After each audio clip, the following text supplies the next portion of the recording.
We interrupt your regularly scheduled programming to bring you some breaking news. There's been reports all over the area of something crazy going on, something big.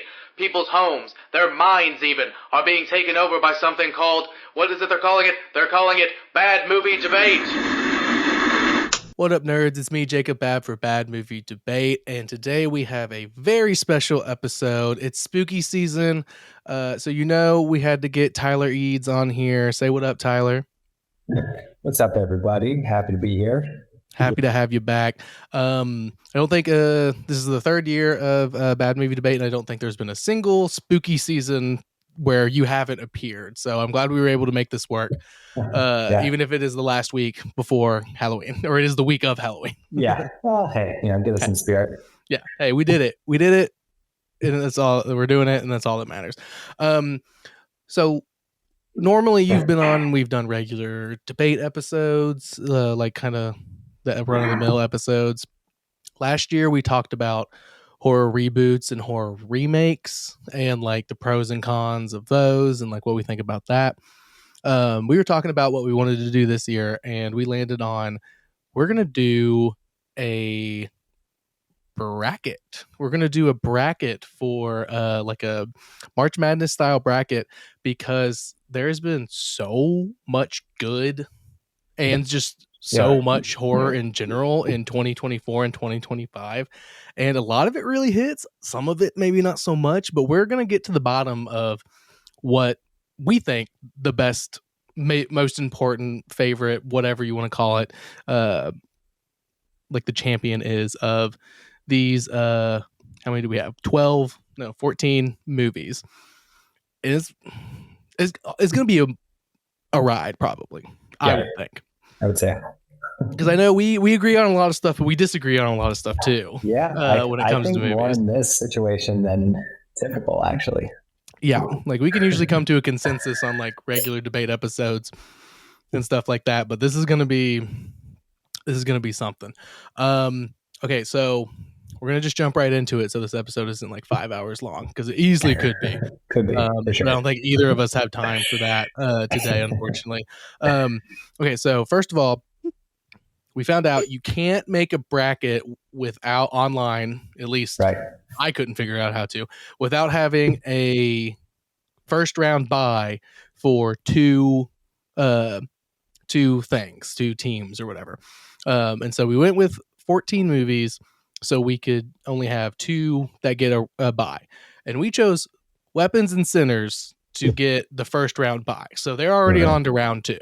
And I think, which one's number one, which one's number two is kind of irrelevant at this point, like in terms of seeding. But I think that's fair. It's fair to us.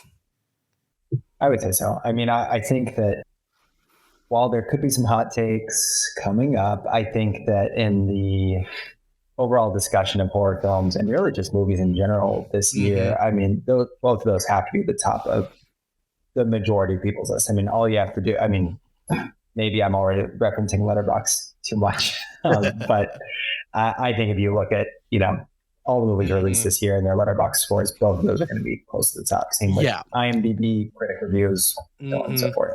No, for sure. Those two movies out of every other movie, which we're going to go over all the movies and then we'll jump into the actual discussion on like each battle. But Weapons and Sinners is probably the two, in terms of horror, the two most like culturally and pop culture significant horror movies we've had in the past 2 years. Out of the 2024-2025 like horror movie roundup.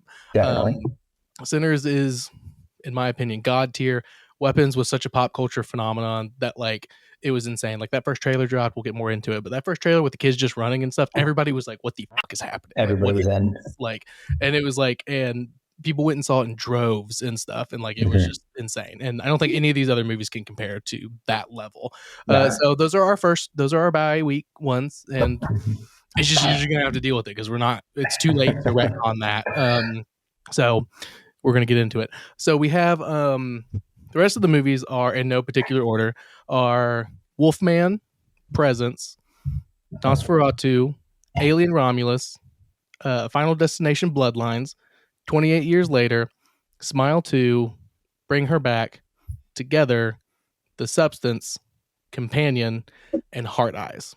Yeah. Those are our 14 movies. We were like, these are the ones that we should be talking about. Yeah. I will honorable mention Black Phone 2, because that movie is pretty solid. I will honorable mention that. You unfortunately, Tyler didn't have time to go see it. Unfortunately, I mean, it did just come out, so it is what it is. But I will say, I actually had never seen Black Phone 1. I just kind of thought it was going to be like, it just seemed very run of the mill to me, kind of a thing for like okay, there's like a serial killer guy and he wears a mask and he's taking kids and stuff, blah blah blah. It was so good. I absolutely loved it. And then when I saw the second one, I was like, actually, this is even better than the first one. They're actually getting into really weird territory. So I think you'll love it, and we'll talk about it whenever you. Hell yeah! Like not on the podcast necessarily, but like we will talk. Like you text me and let me know, because I think it's better. I think it's better than the first one, which is wild. Okay, so we're just gonna jump right into it. So the way this bracket works, again, we're going to do the Wolfman versus, or Wolfman, not the Wolfman, versus Presence. And whichever one goes on to win this battle will fight Sinners. And then later we'll get to Smile 2 and Bring Her Back. And whichever one goes on to fight, or whichever one wins that one will go on to fight Weapons. And then the rest of them just move on to the next round and we go from there. So that's kind of the scheme of it. All right. So Wolfman and Presence. Thoughts on either? You know, so the director of Wolfman doesn't have the best critically reviewed list of films, but he definitely has made things that people care about a lot. You know, he made The Invisible Man, which wasn't really my favorite personally, but I know a lot of people liked that. And then he is in charge of a lot of like Insidious Chapter 3. He's involved in the Saw franchise and things like that. So I kind of expected more from this. It was pretty disappointing overall, I think. There were some really sick moments. I think the transformation that Blake goes through is pretty solid. It's nowhere near American Werewolf in London. Obviously, nothing will ever get close to that. No, they literally made a new Oscar for that moment. Yeah, you can't beat it. You're never going to beat that. But I mean, it was pretty good. Some of like the shots of the wolf, like in the background, were really, really good. Yeah, and, I'll give you that. You know, I like the woods. I like spending time in the woods, but there is a specific eerie feeling that you get anytime you're in the woods. And I do think that this movie captured that feeling of, you know, being in the woods and knowing that something's out there and I don't know what it is. I think it had good moments. The opening sequence, great, but overall, pretty disappointing. The score was abysmal. It made it like... it was just like really intense, like orchestra music in the background and these tense moments, just absurd. And then I didn't really like Julia Garner in this movie. Not in this movie, no. Not in this movie. We'll talk about another movie here soon, of course. Obviously. Next round. I don't know. A lot of the things that needed to click didn't click, kind of felt run of the mill. And I was pretty disappointed. What do you think? I hate this movie. I hated this movie so much. For a few different reasons. First and foremost, I think Universal just needs to give up on, as much as I hate to say it, they just need to give up on rebooting the Universal classic movie monsters. Because they just don't work. Like, I mean, the Benicio del Toro Wolfman set like in the time period, like in just like pretty much a remake instead of like a relaunch or reboot, was solid. Like, it's fun and everything. And then, like, you know, obviously we're going to talk about a Dracula based movie here in a little bit. Like, love Dracula, been there, done that. We have the OG, we have Bram Stoker's, the Francis Ford Coppola. we don't need we're good. Like we're good on that. Excited for Guillermo del Toro's Frankenstein. I think that's going to be a masterpiece. Hate living in a small city, so I can't go see it in theaters, but I'm waiting with bated breath for it to drop on Netflix here next week, or in a couple weeks, whenever it is. But yeah, I just don't think they just don't work in the modern age as well as they did. And like the ones that we have from back in the day just are perfect. And this one, I don't know, I can't go on about it forever. I actually have a whole review episode about all the things, which probably be fresher opinions because I saw it that day and then did that one. So you can go back and listen to that, listeners out there. But so number one, it opens with this like text on screen stuff, and correct me if I'm wrong because it's been a minute since I've seen it. But it talks about a Native American legend, right? Yeah, that's true. And then that just never comes up again. Yeah, that's in the entire movie. Point. Which, on the one hand, I was like, oh no, there's going to be some like obvious like Native American like stereotypes in this movie, which they don't do, which is good, but they don't do it by teeing up a story like a thing and then never mentioning it. So like, okay, so now it's like, okay, so you didn't do a stereotype thing. That's great. But also this has nothing to do with anything. Why are these words here? So like the storytelling is already immediately off to a bad start.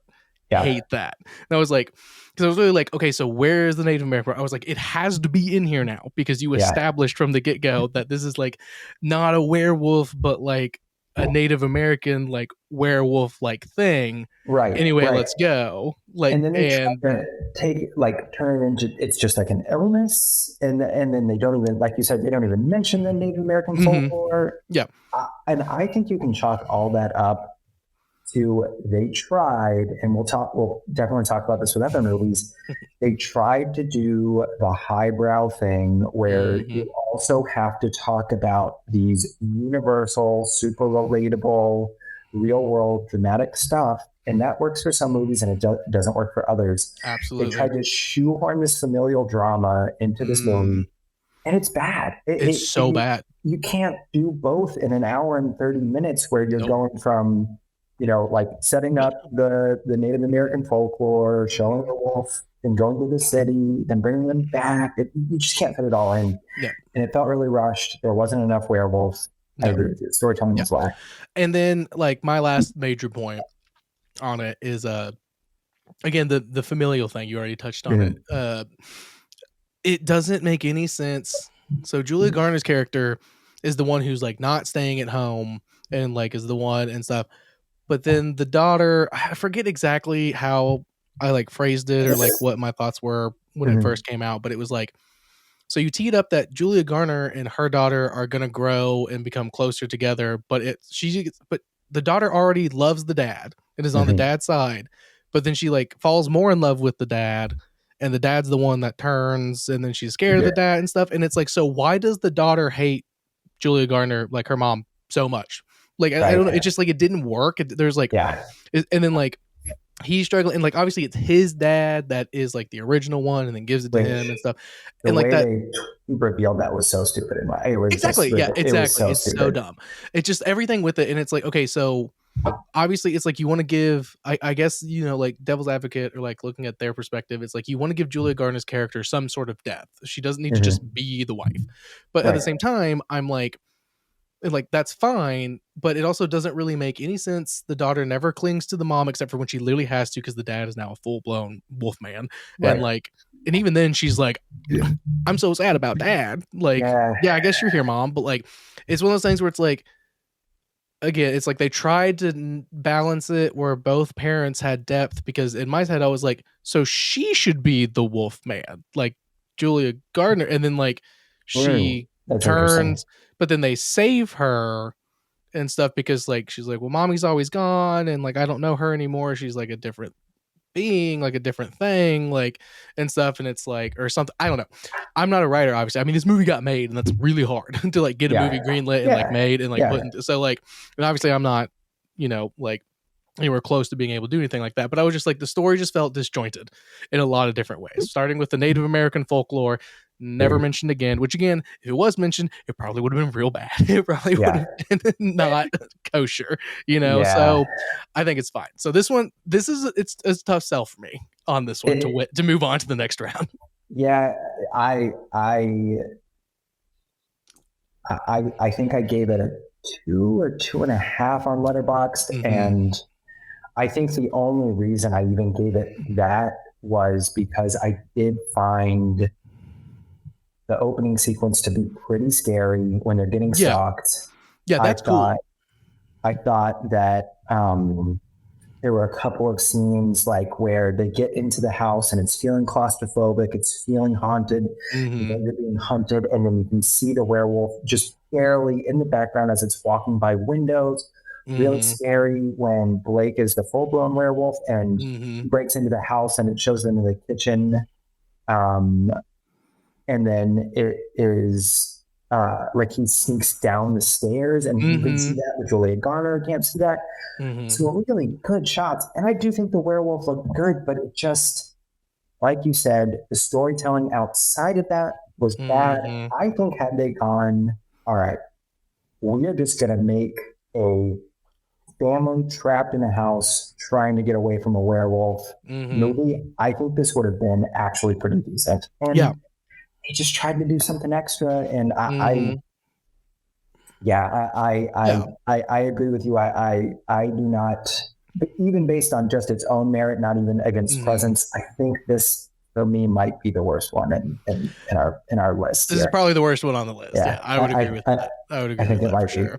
It's unfortunate because I was pretty excited, but like I don't know. It just again, I think you nailed it. Like, okay, it's just the house. We start with the house, like babe, my dad's sick. Like, we got to come check on him. It's like, oh, he's not here. Like, and then they're being stalked, and then there's the reveal that it's his dad and stuff. Easy. And then like boom, sold. Easy. Hour 30, done. Like, some movies don't need that much depth, especially if it's going to be disjointed. And like they tried to add depth and narrative to a story that was that was like propped up on and probably conceived originally in certain moments and scenes. Like the atmosphere is really good. The scenes some scenes are really good. Some shots are really good. And it's like, okay, so we have these scenes and these moments for the Wolfman. Now we just got to, get from A to B to C to D to E, and then boom, we got a hit on our hands, babies. No, you don't. Those scenes are great. Everything in between to get to those scenes is kind of a waste of time. Agreed. So, and it's unfortunate. I think I'm looking at our list now. There's at least, in my opinion, 1 to maybe 2 other movies in this list that are exactly what you just said. Set pieces that they were like, dude, wouldn't it be really cool if we could put this to film? And yes, it is. Yeah. If you can't concoct a coherent story around it, make it a short. Yeah. Lights Out as a short is one of the scariest things I've ever seen. It's so good, dude. Lights I think about it all the time. A PG-13 movie at that, it's bad. Absolute garbage. That movie was such a disappointment. Yeah, no, 100%. Like, like just make a short film. It's like, but we have the budget and like the actors and stuff for like a feature. Okay, then write it. Then it can be in pre-production hell for a few years until you make it. For sure. But no, it's not about that. It's about making money, obviously, not making good shit. And hey, I went to the theaters and saw it. They got my money, so good job, I guess. Yeah, Universal. Right. All right, let's move on to Presents, because Presents is a little bit different of a conversation. Yeah, I would say. I agree. So I'll just come right out the bat. Pretty mid. Okay. Pretty mid, in my opinion. Yeah. The coolest thing about this movie is that it's oh, hold on. Also, major spoilers for every single movie. I forgot to do that. Every single movie on here. If you haven't seen it, we're gonna blow that bitch wide open. It's impossible to do this without spoilers. So sorry for not like addressing that right off the top. So don't worry. We started with the worst one probably. So everything you're fine. You don't even need to see that one. Exactly. We didn't spoil shit because there wasn't shit to watch and stuff. Just look up the coolest scenes. Go to YouTube and type in coolest scenes from Wolfman 2025. Watch it. Watch the 6-minute video and you're fine. And you're good. And you're set. Now, Presents, I think, is a little bit more worthy of like actually going and seeing. I think it's it's really, really cool that it's the perspective of the ghost the entire time. Yeah. And the filmmaking that Soderbergh was able to pull off, him working the camera most of the time, like he worked a lot of the camera I didn't know to that. like That's really to get interesting. stuff correctly. I could be wrong about that, but I believe I had seen that like before the movie came out or like after the movie came out, and I was looking into it. Very impressive, very cool. Some really long, like 5 to 7 to 8 to 10 minute long, like single take shots going all up and down the house Yeah. and stuff. Like really cool, very well done. That opening shot where it just like gives you the Yes. layout of the house so that you feel comfortable with where the ghost is into it. That was excellent. Amazing way to start that movie. Yeah, like incredible. As far as the story, I wasn't super impressed. And again, it's one of those things where it's like, I feel like this movie is propped up on the idea of like, what if we do a haunted house movie where the POV is from the ghost and you never actually see the ghost, and the ghost is like the main character kind of, and like influences like the real monster, which is the daughter's like boyfriend and stuff. Great concept, but also I've been seeing that movie before, bro. Like, have you ever heard of gothic horror where the ghosts aren't actually the bad guys, but are just characters to point out? Have you ever heard of Crimson Peak? Well, that's the exact case. Like, you know what I mean? Like, it's like this one's modern. So like, it's like, honestly, this is a modern gothic, like to an extent, like, and that vibe is really cool, but I was just kind of bored, like with the plot. But like then shots would like sequences would happen. And I'd be like, this is dope. This is cool. Lucy Liu, hate her. She sucks in this movie as like the character. She's great. Lucy Liu's amazing. But like her character, the mom, good Lord, that woman. And I feel so bad for that. Like I feel for the characters and stuff, but I was just still like a little less than impressed, I guess. What do you think? No, I actually thought this was great. I thought it was legitimately good. And I think as a starting point, being able to have the ghost perspective and it not feel gimmicky, that's a win from the start, because it could have immediately sucked. It could have immediately been, oh my God, what are we doing here? You know? And it doesn't. And I think it's because the way he does the camera, you can actually personify the ghost. You can tell like it's timid in this moment. It's excited. It doesn't want to look at her like when she's having sex. The ghost doesn't want to look at her. Yeah, it's very shy. Wants to intervene on things. Wants to get close to certain people. Stay away from other people. So I really liked that. I thought the ending was, and yes, it's basically the ending to The Sixth Sense, but I thought it was fantastic, because they had kind of, mentioned the mirror, and then when you realize that the power it has in that moment, and you have the reveal that the brother was in this weird space-time continuum, and his whole purpose was to come back to save his sister. It worked so well for me. And I think part of the reason it worked well was because the whole time I'm watching the camera or the ghost move around, I was looking for moments where they slipped up or where they showed the ghost on purpose in reflections, but you never see it. It's seamless. So then when you go into the mirror and then you actually see what it is, and it's the brother after this murder-suicide accidentally happens.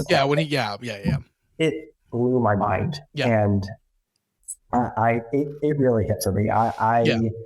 Now, I think to your point about it not, like the story is pretty sparse until the end.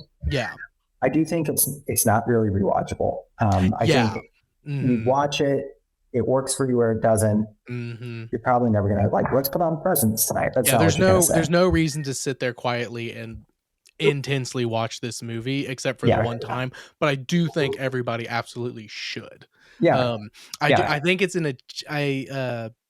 I have a review episode for this one too, and I talk more about it, but I believe I say in that, and maybe I've changed my opinion more thinking about it. It's been months.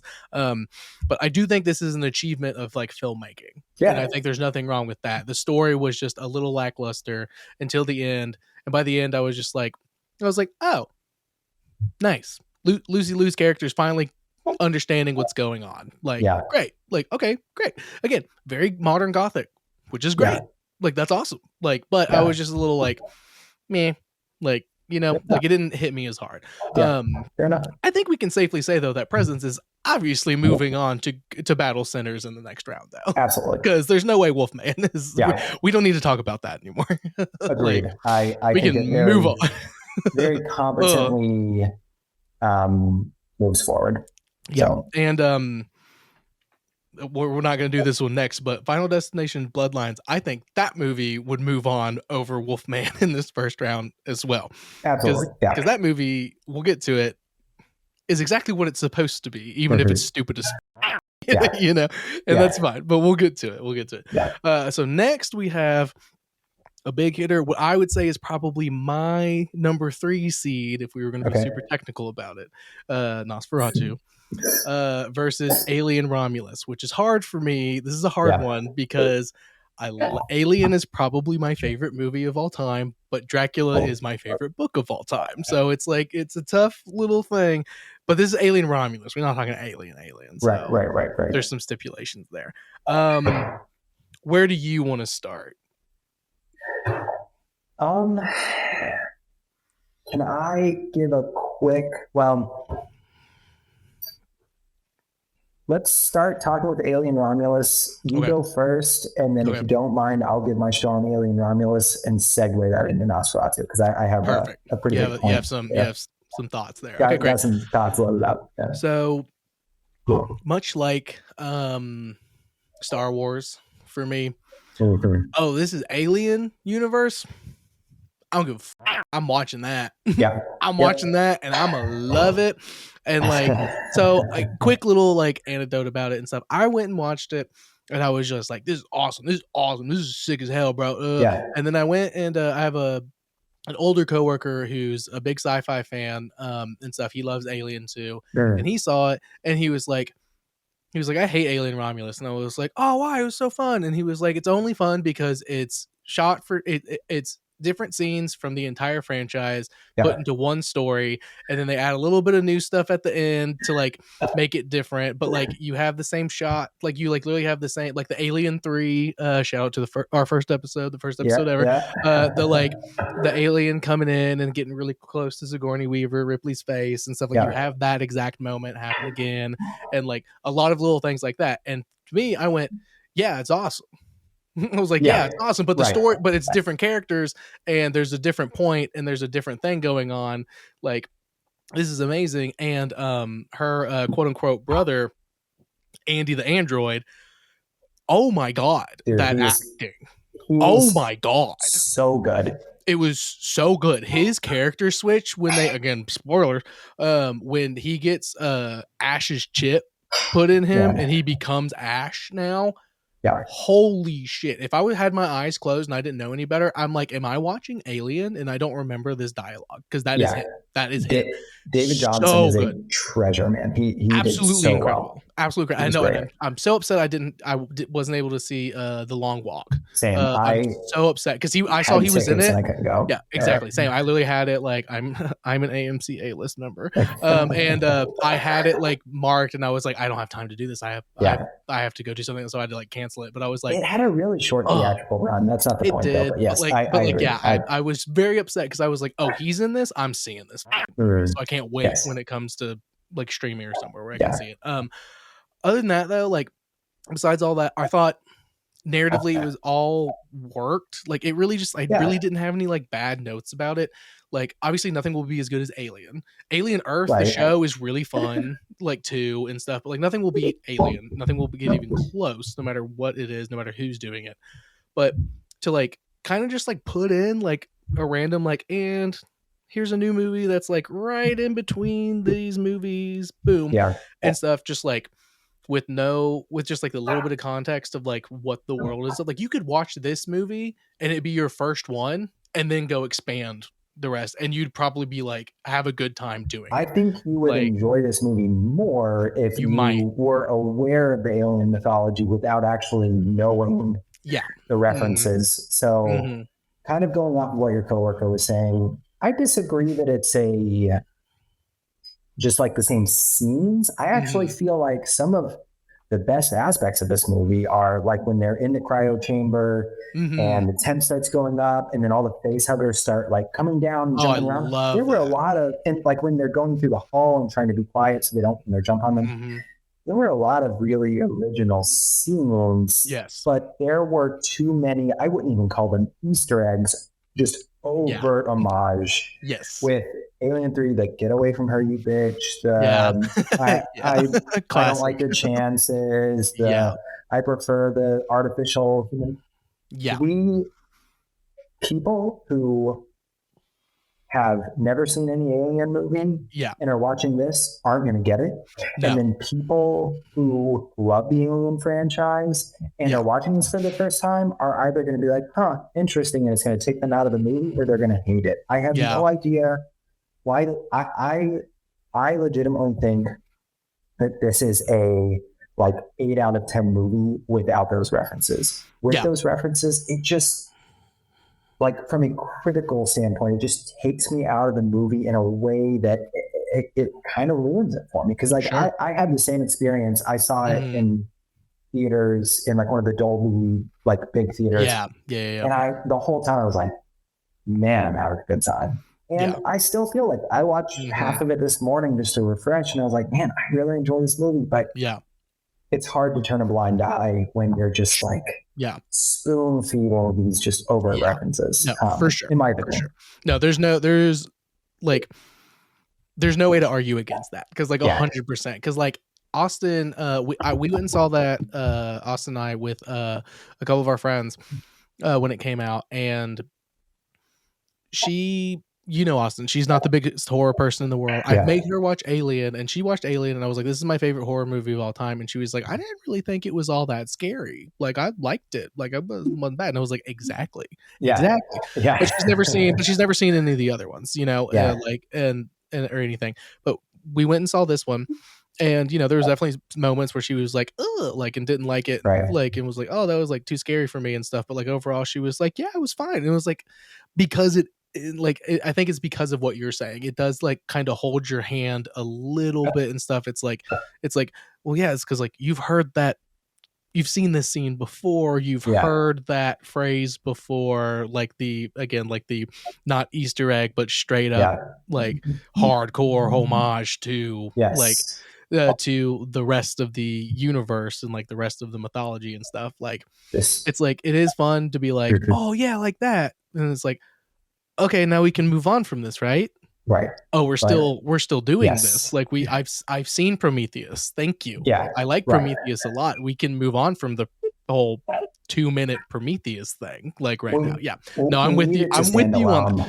Yeah. Yeah. We need to stand alone, and it doesn't. But overall, I mean, I do think that the cast is very good. The set design is phenomenal. It looks phenomenal. So good. I actually think this spaceship and space looks better than most of the most recent Disney Star Wars things. Yeah. Like it looks. I would agree with that. Yeah, it looks so good, but it's a little bit ruined by that. And if you're good, can I segue into Nosferatu? Yeah, I don't think there's anything else to say about Alien Romulus and stuff. It's good, but could have been better. Yeah. So, Alien Romulus is a good outer shell with good bones that is a little too entrenched in its own references. I do not like Nosferatu. What? Oh my God. I think that a very similar thing is happening with Nosferatu, but not in reference to the book that it's going off of, in reference to Eggers' own films. Okay, yeah. He's becoming Wes Anderson of this gothic horror, and not in a good way. Like I think The Witch is a perfect movie.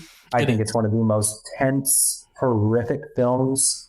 And a lot of people will say, well, nothing happens. No, everything happens. Did you watch? Yeah. I mean, are you joking? Everything happens in those quiet moments, and the ending is so satisfying. Yes. No, it's his best movie, like hands down. Like it's so good. And I think The Lighthouse is fantastic. It gets a little more abstract and a little weird, but I think that the characters are great. The setting is great. I thought The Northman was pretty disappointing. And then I think when you get to this movie, it has a perfect aesthetic. I think Skarsgård is great. I think the costume design is perfect. But until the ending, I think that's all it's got for me. I didn't think it had any actual tension. Wow. I didn't find any of it scary. And this, I think, is something that Eggers is kind of bad about. Scary imagery only works if it's earned. And like, there's plenty of scary imagery in this movie. There's plenty of like, oh shit, that's crazy that I just saw that. But unless you're building up to something that works for me, I don't think it amounts to much. And then my final take, which I think is actually a bad take, all right, based on everything everyone else has ever said, the X performance does not work for me at all. I think it's goofy as hell. And I was listening to a very popular podcast about this film earlier today to prepare, just to like kind of flesh it, because it's been a few months since I've seen this, and they all said the exact opposite. They were like, "This is an all-time performance. It's phenomenal," and I just don't see it. So, how I feel about it? How do you feel about it? So obviously, I already said I absolutely love this movie. I love this movie. Yes, a lot of it does come from Eggers's like aesthetic, and just like how good he is at doing period pieces, down to like the finest detail and stuff. Like, he doesn't really miss with that. Going with Depp's performance though, like, all that shit she does with her face and her body and stuff, that's her, right?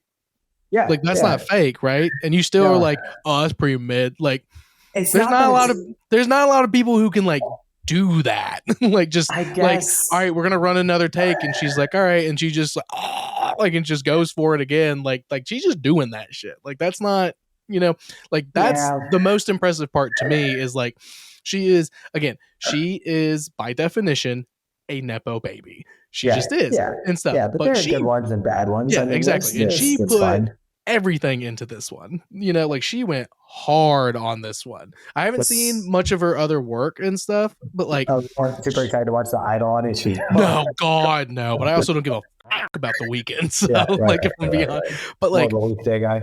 Yeah, exactly. Yeah, you know me. Well, I work odd hours, so my weekends are also weekday.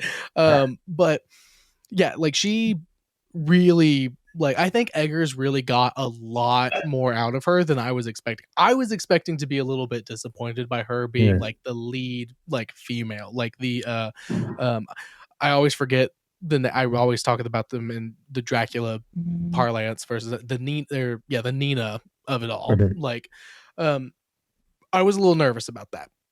Got to that scene. That scene was so freaky in every sense of the word, and like, she did so good. And I found out after, like, holy shit, like, she just did that, like, and stuff. And like, it probably took multiple takes, and she was just hitting it every time. And they're like, okay, well, that one. Like, I think Eggers was able to, and again, this is, maybe this says more about Eggers's like direction than it does about her acting and stuff. But like, you have to have that talent, has to be there already for him to get that out of her. And then the line delivery and stuff, like, let's say, like, yeah, she's pretty flat, like, throughout it and everything, but like, that's kind of the point. That part didn't bother me. I think it was more, I think that, and I am perfectly happy admitting that maybe this is a bad take. I think that it just, and when I was thinking about how I was going to say this, I was trying to think of another like possession performance that I think is better. And I guess that I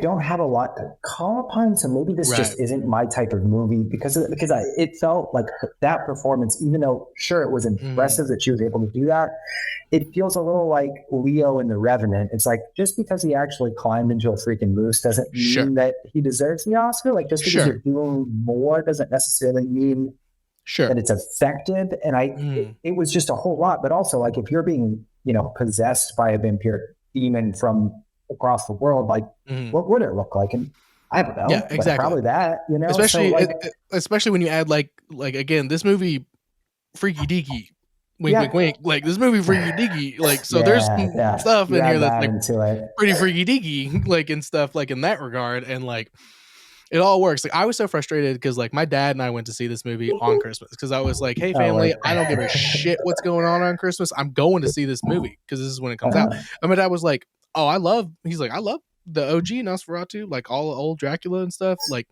he's like, yeah, well, I'll go, like, and stuff. And we were about the only time my dad ever leaned over and asked me a single question in the movie is he leaned over and was like, is that Willem Dafoe? And I was like, hell yeah. And he was like, nice. And but like when anything sexual happened, everybody in the audience like laughed a bit and stuff. And I'm like, okay, so you're laughing because you're uncomfortable because something sexual happening in front of you and there's this big room of people and stuff, when actually when you look at this is something sexual happening that's like not cool. Like, it's not something to laugh at and stuff. And like, but even then that didn't like take me out of it and stuff. Like, it's like he's like he's Count Orlok, he's a groomer, like, you know what I mean? Like, and I feel like the original movie, like obviously the original story with Dracula and stuff, like there isn't that element, but that element's added to this one in a way that's like kind of mind that. What's I'm saying? It's like kind of subtle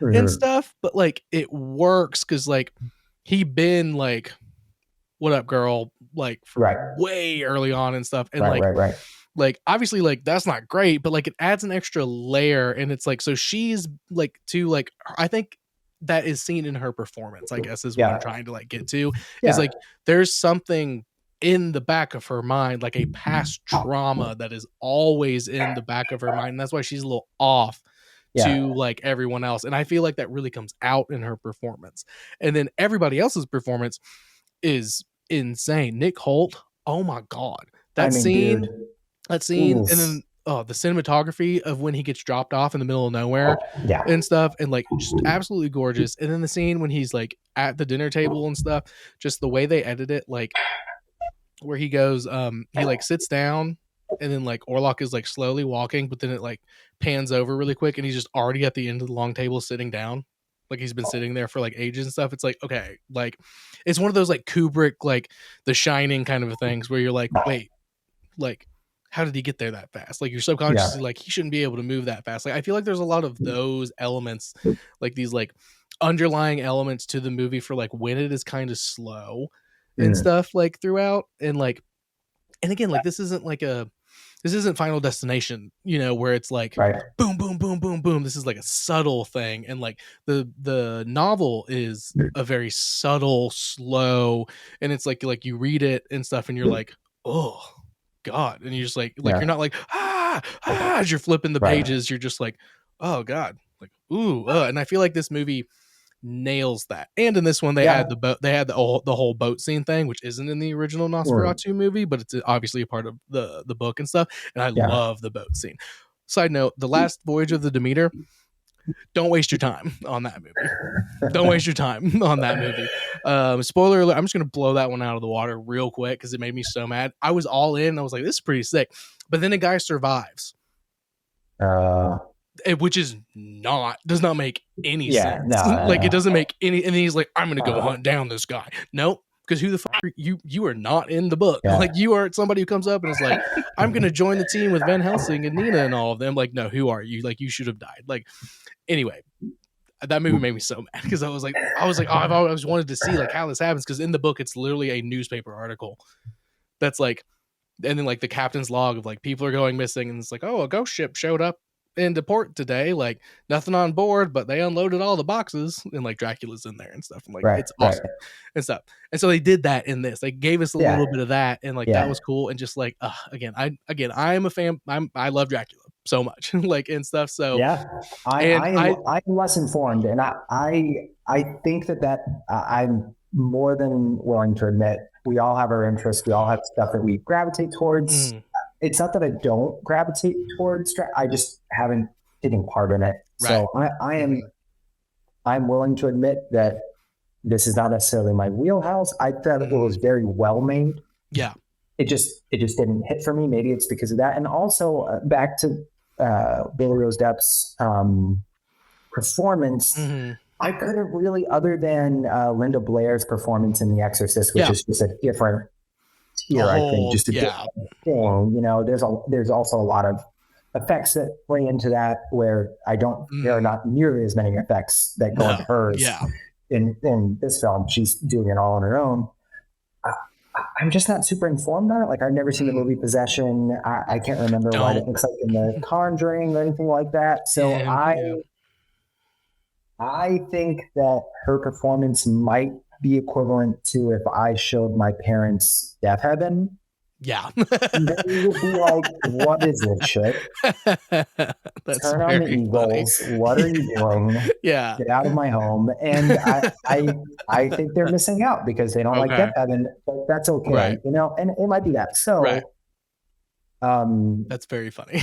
I think we'll talk about Nosferatu a lot in the next one. Yeah.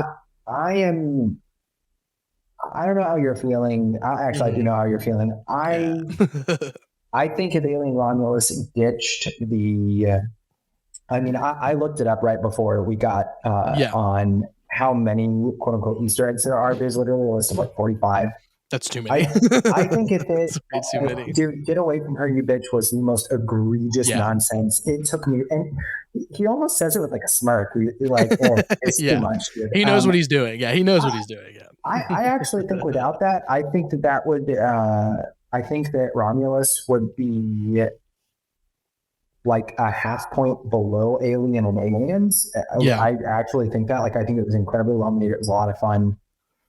But with everything that comes into it, I think it's pretty poor. So I'm totally happy with Nosferatu beating out Alien Romulus. Yeah, I think part of it too is, for me, is Alien Romulus is a part of such a big and detailed and storied mythology, and it's propped up on the references, and there's way too many Easter eggs and stuff like that to like if you took all those out, it would still be a good movie and stuff. But like, Nosferatu is referencing a book and a movie, and it's one of those things like Eggers has been writing and working on this movie since he was 15 years old. I remember him saying, this is the movie he always wanted to make. He made The Witch and The Lighthouse and The Northman so he could make this movie. Yeah. And I personally, again, I'm not a filmmaker, but as someone who just loves movies and stuff, obviously, I can feel it and see it from the set dressing to the acting to the editing to the tone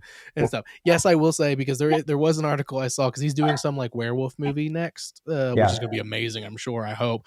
In like an interview, he did say something along the lines of like, oh, would you ever do a movie? I'm paraphrasing, but it was like, oh, a movie like where there's like cell phones and stuff. And he more or less went, ew.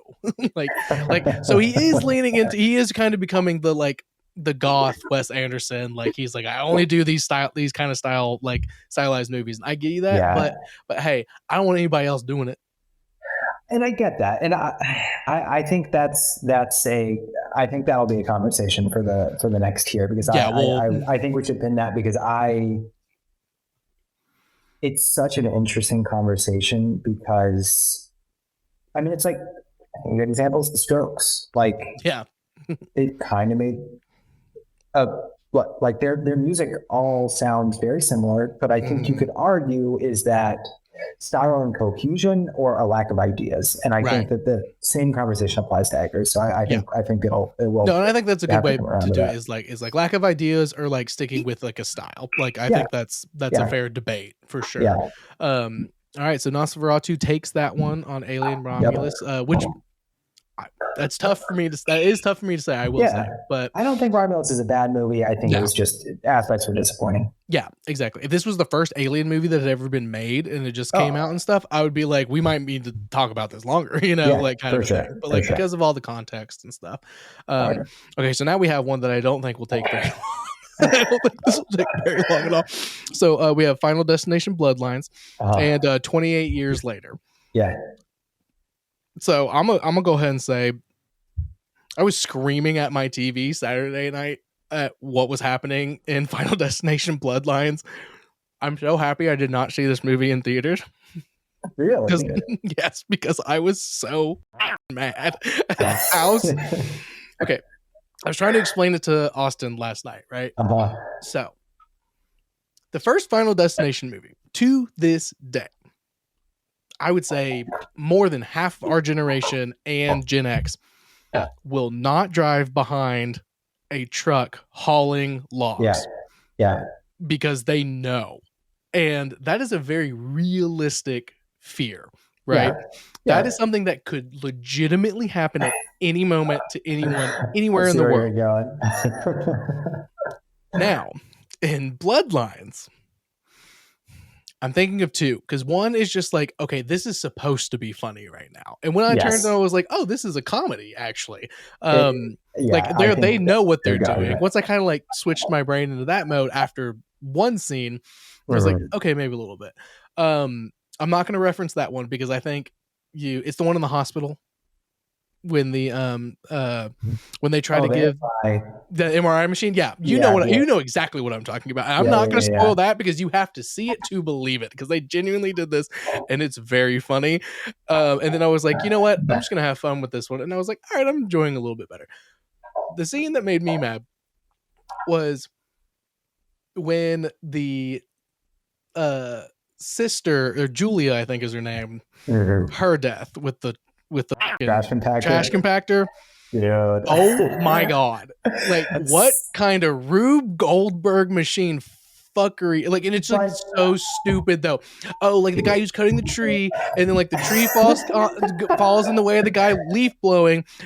Where they're doing this and leaf blowing right next to two kids who are playing soccer right next to these people, and so he kicks the soccer ball in the wrong way. It hits her in the head, and she falls into an open trash can on the sidewalk.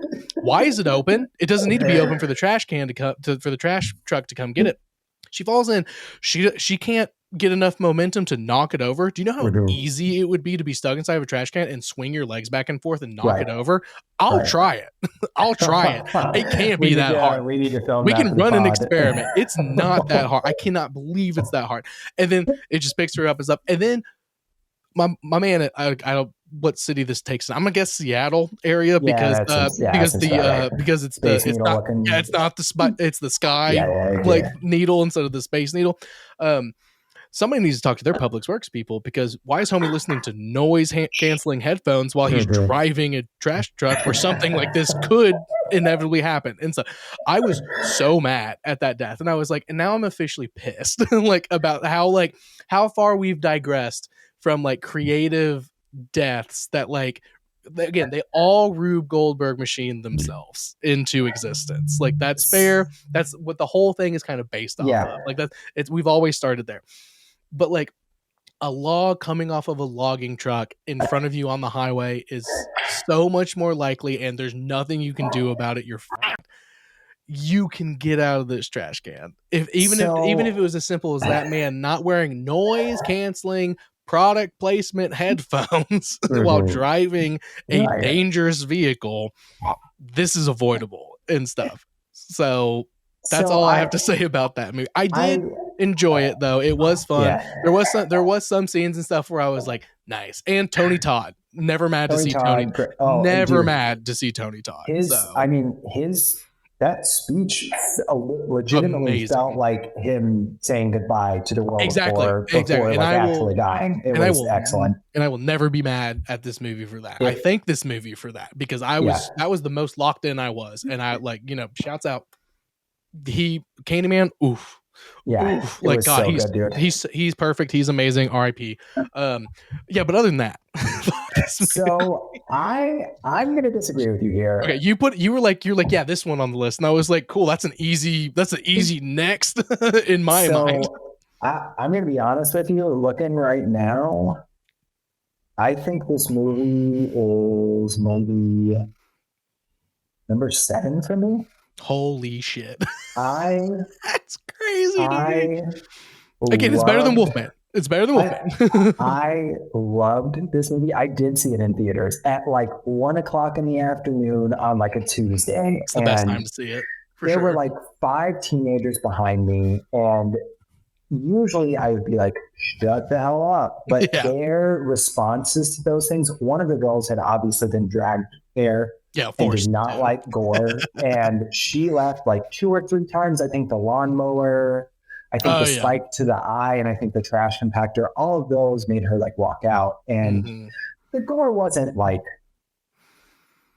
Terrifier in a violent nature bad, but it was pretty gross, you know. And I wouldn't say it was any worse than any of the other movies in the franchise. No, but so before I saw this movie, this is when I was out for my hip surgery, so I had a lot of time on my hands. You're going, So I watched 1, 2, and 3 all within like 48 hours before seeing this one, and the third, I think Final Destination 3 just sucks in general. I think it's actually like really, really bad. There's a couple of scenes that are pretty strong. Oh, it has a special place in my heart though, just because for some reason they would just put it on TV all the time. Yeah. Without and cut out the gore as much as possible while still getting the point across. So I've seen that one the most. And I'm just like, and Mary Elizabeth Winstead is amazing. Yeah. So. Well, and I mean, the roller coaster in theory is iconic. It's a great way to start. Yes. Because I mean, when I was a kid, because actually now I'm like 2006. So I mean, I would have been in elementary school, and I just remember seeing the trailer for it. And I was afraid to go on roller coasters just from the trailer. So I think that it was good and great, but the rest of the movie sucks. Fair. I think 1 and 2 have incredible opening scenes. And 1, it's the plane crashing, and 2, it's the logging scene. They're really, really good. But then the rest of the movie just feels like a half-assed 1,000 Ways to Die episode. Like they're never, they're never like honestly, outside of the first one, the rest of the kills are like slipping in the bathroom and the shower curtain wrapping around your neck, and it's like so I feel like but it also demands to be taken seriously a lot of times. This movie did not. This movie did not. I mean, because in the trash compactor fill that you're talking about, she literally called the shot. She was like, how ridiculous would that be? And then it happens. And I was laughing my butt off in the theaters. And I think that this movie 100% has a ceiling. You cannot pretend that this is a good movie by any means. But I had so much fun watching it. I think for what it was trying to deliver, it was perfect. Yeah. But that perfection can only get you so far. That's fair. So I loved it. And I think there are several movies on this that tried something way more ambitious. And should it be considered a better movie because of its ambition versus Final Destination Bloodlines? Sure. Yeah. But which one of Presence is infinitely better than this from a Soderbergh camera and David Kopp's screenplay. But I would watch Final Destination Bloodlines a million times before I watch Presence again. Yeah. No, for sure. I think that it has something to say. I actually think this is by far I haven't seen 4 and 5, but out of the first 3, I think this is by far the best Final Destination. I really do. Yeah, I do really like the Bloodlines thing where it's none of us should be here, so now it's coming for all of us, even though none of us have been in this. Like that was fun. That's a fun angle. They mixed it up. They mixed it up. Yeah, and it also seemed to also call itself out on how convoluted the rules are. Yeah. Which I really appreciated, because sometimes there's actually a movie that we're about to talk about that I think has some pretty convoluted rules. It gets away with it, but this movie does not want to be taken seriously on its rules. It calls itself out. It still follows through, and it's a good time. So, but that's fair. That's fair. What it's up against. Now, what it's up against, though, that's the hard part. That's the hard part. So 28 years later. Yeah. How do you feel about 28 years later? I really enjoyed it. I thought it was... The most important thing is they came out and said, 28 weeks later, forget that shit. Just forget about that garbage. And that, as soon as they said that, and it was the original dudes again, Danny Boyle and Garland. That's it. I always forget. I know Danny Boyle. I always forget Garland. They're like, no, we're coming back and we're doing this for real. This is the actual true direct sequel to 28 Days Later. I was like, let's go. That opening scene when the kids are watching Teletubbies and get is like horrifying. And then the kid gets away to the church. Insane. So insane. Yes. And then it's like, all right, now we're gonna skip 28 years later, like, because that was like day one, like, you know, kind of a thing, or like when it all started and stuff, and like just like the island community and oh god, what's his name? He's in Nosferatu 2, the dad. Aaron Taylor Johnson. Oh my god, I thought a phenomenal performance from him. Amazing. He was from both good. him and the kid. Like, and like, God, I hated Aaron Taylor Johnson so much. The more I watched it, I was like, oh my god, this guy sucks. This guy sucks so much. Like, but like in a way that like was so compelling. And then it's a coming of age story wrapped in an apocalyptic tale in a way that like, and like it deals with grief and loss and death and like such a good way. And you have so good, dude. Ralph Fiennes in it, like that. I thank God the next movie has more of him in it. The next movie has more of him in it. Thank God, because that character's so interesting. Good. He was so good.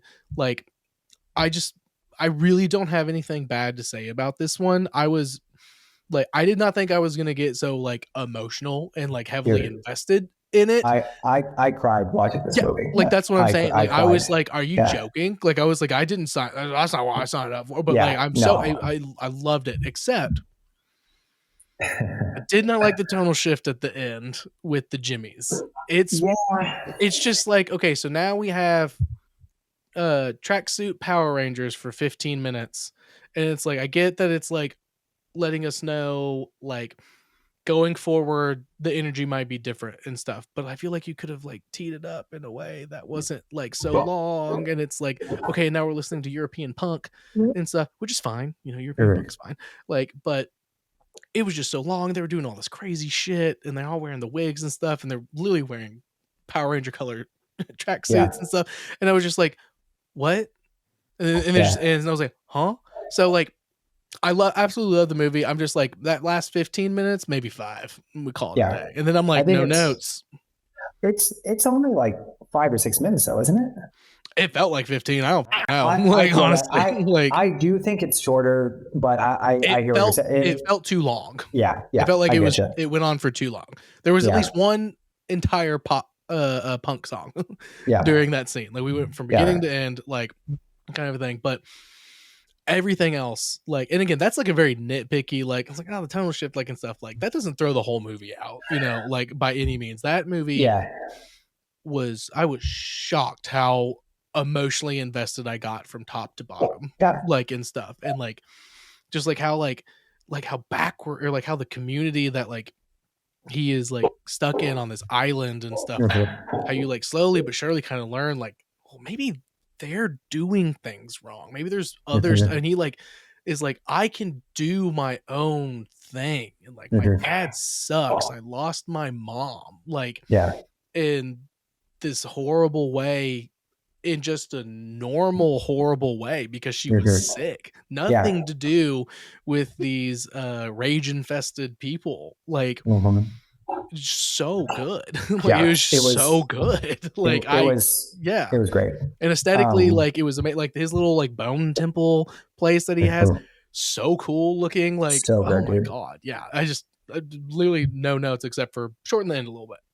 Yeah, the ending was weird. I'll probably save me gushing over this movie until the next matchup. But I will say just about the ending.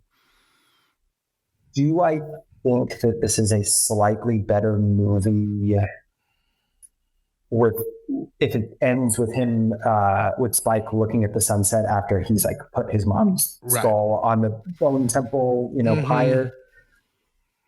Probably, or just if that ending hadn't been so kind of silly, probably.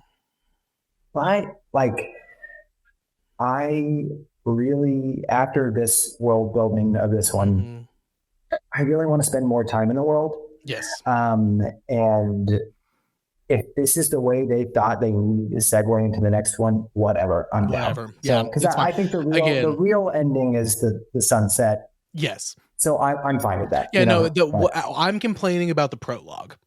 You know, like I'm complaining about the prologue basically. The last like 10 to 20 pages of story to get you to the next and like wrap it up like that.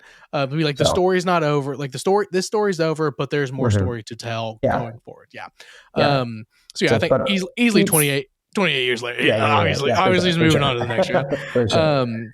Okay, so our next one, we have Smile 2 versus Bring Her Back, and the winner of this one, because of the seating and everything, will be going up against Weapons, which will be tough. So I watched Smile 2 and Bring Her Back yesterday, and I had actually never seen either of them. I missed Bring Her Back. Smile 1? I did see Smile 1. I missed Bring Her Back in theaters, and I didn't really love Smile 1 very much. So I didn't think mediocre. Yeah, I didn't think to go like see Smile 2 in theaters. I was like, I'll see it when I see it, and here I am. Let's start with Smile 2 because I feel like I have less to say about it. Yeah. Honestly, just because we do need to speed it up just a little bit probably. For Smile 2, what I'm going to say is much cooler concept of a movie. Yes. Much more original. Still kind of meh. Like the first one is like, oh, there's a psychiatrist and she has a crazy, like, quote unquote, crazy person coming into her office who kills herself in front of her. And now she's the one that's being haunted. Never heard of it. Whoa, how original. Yeah. A pop star who's trying to become on a comeback tour. Yes. Like is the one that gets this like infection parasite, like demon entity in her. Much more interesting, much cooler. And it also had a lot to say about Fame. I actually found it very easy to empathize with her. Yes. I felt like overall, I thought Smile 1, the ending, when you finally see the creature, sick. Yeah. The rest of it, though, wasn't really that scary. It needed a lot of jump scares. The director is a little too into his own, like, I'm going to twist the camera over. Oh, my God, dude. Over and over and over again. This one had less of that, had more creepy scenes. And the ending was legitimately excellent. I think it's I actually think it's a better version of the Substance ending. I think it is just that like absurd. It's happening in front of everybody. I actually like Smile 2's ending a little bit better than the Substance. I mean, I really did like the end scene, but again, it was really good. The journey to get there, I was like, so we have this end scene in mind.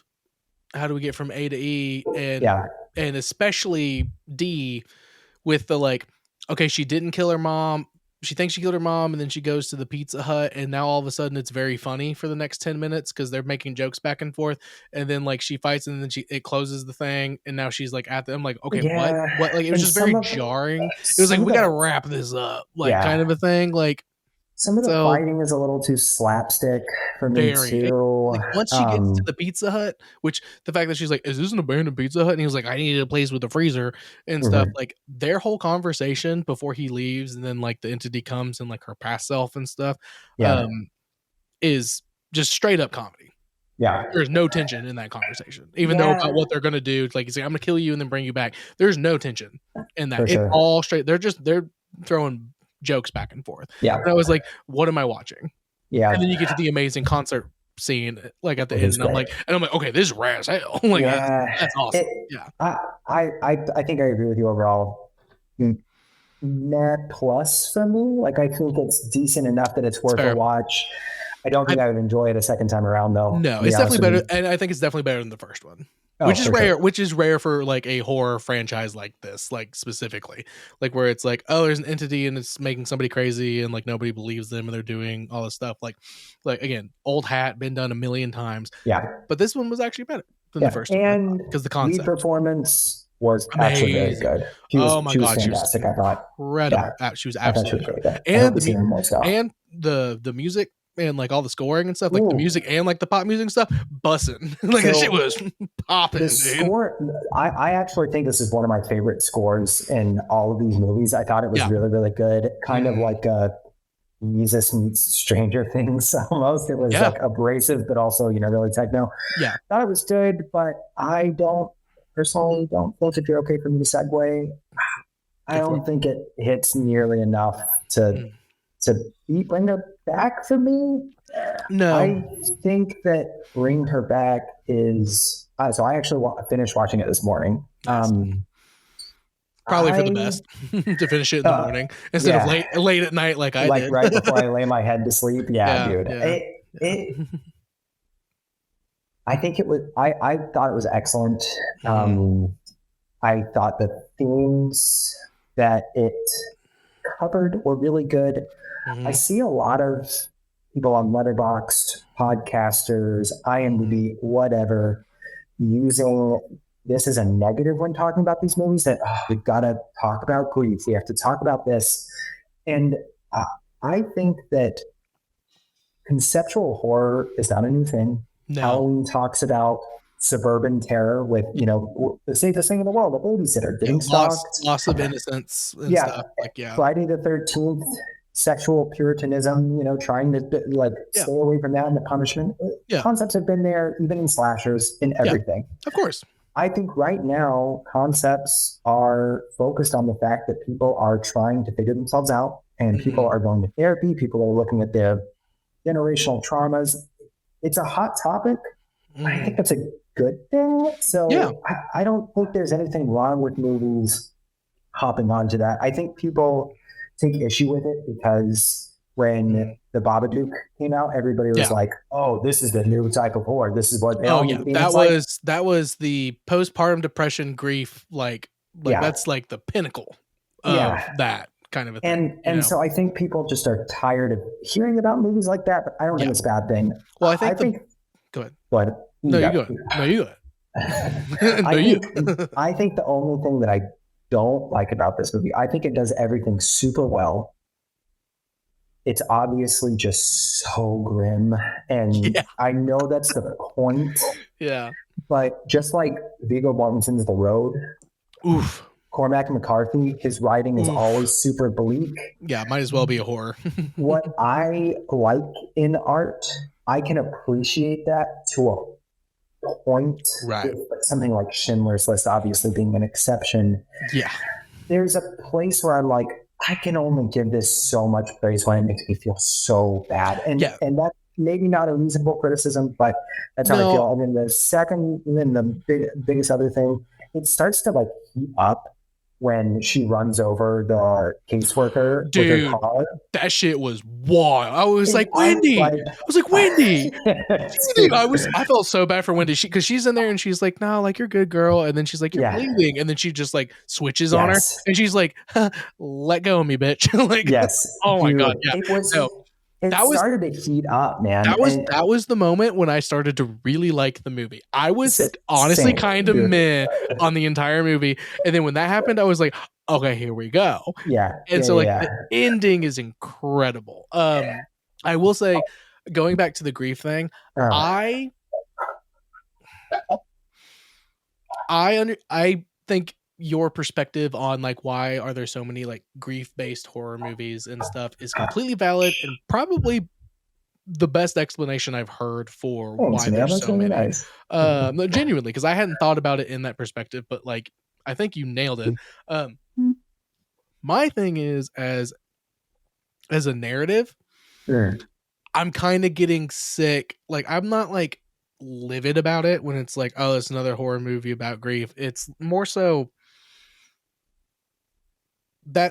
I feel like we're getting there. I feel like we're getting to a point where we are getting a little oversaturated with that. You know what I mean? That's fair. I want something a little more fresh and angle and stuff, especially when it's coming from the guys who made the best horror movie about drugs I have ever seen in my life. Talk to Me. I haven't seen it.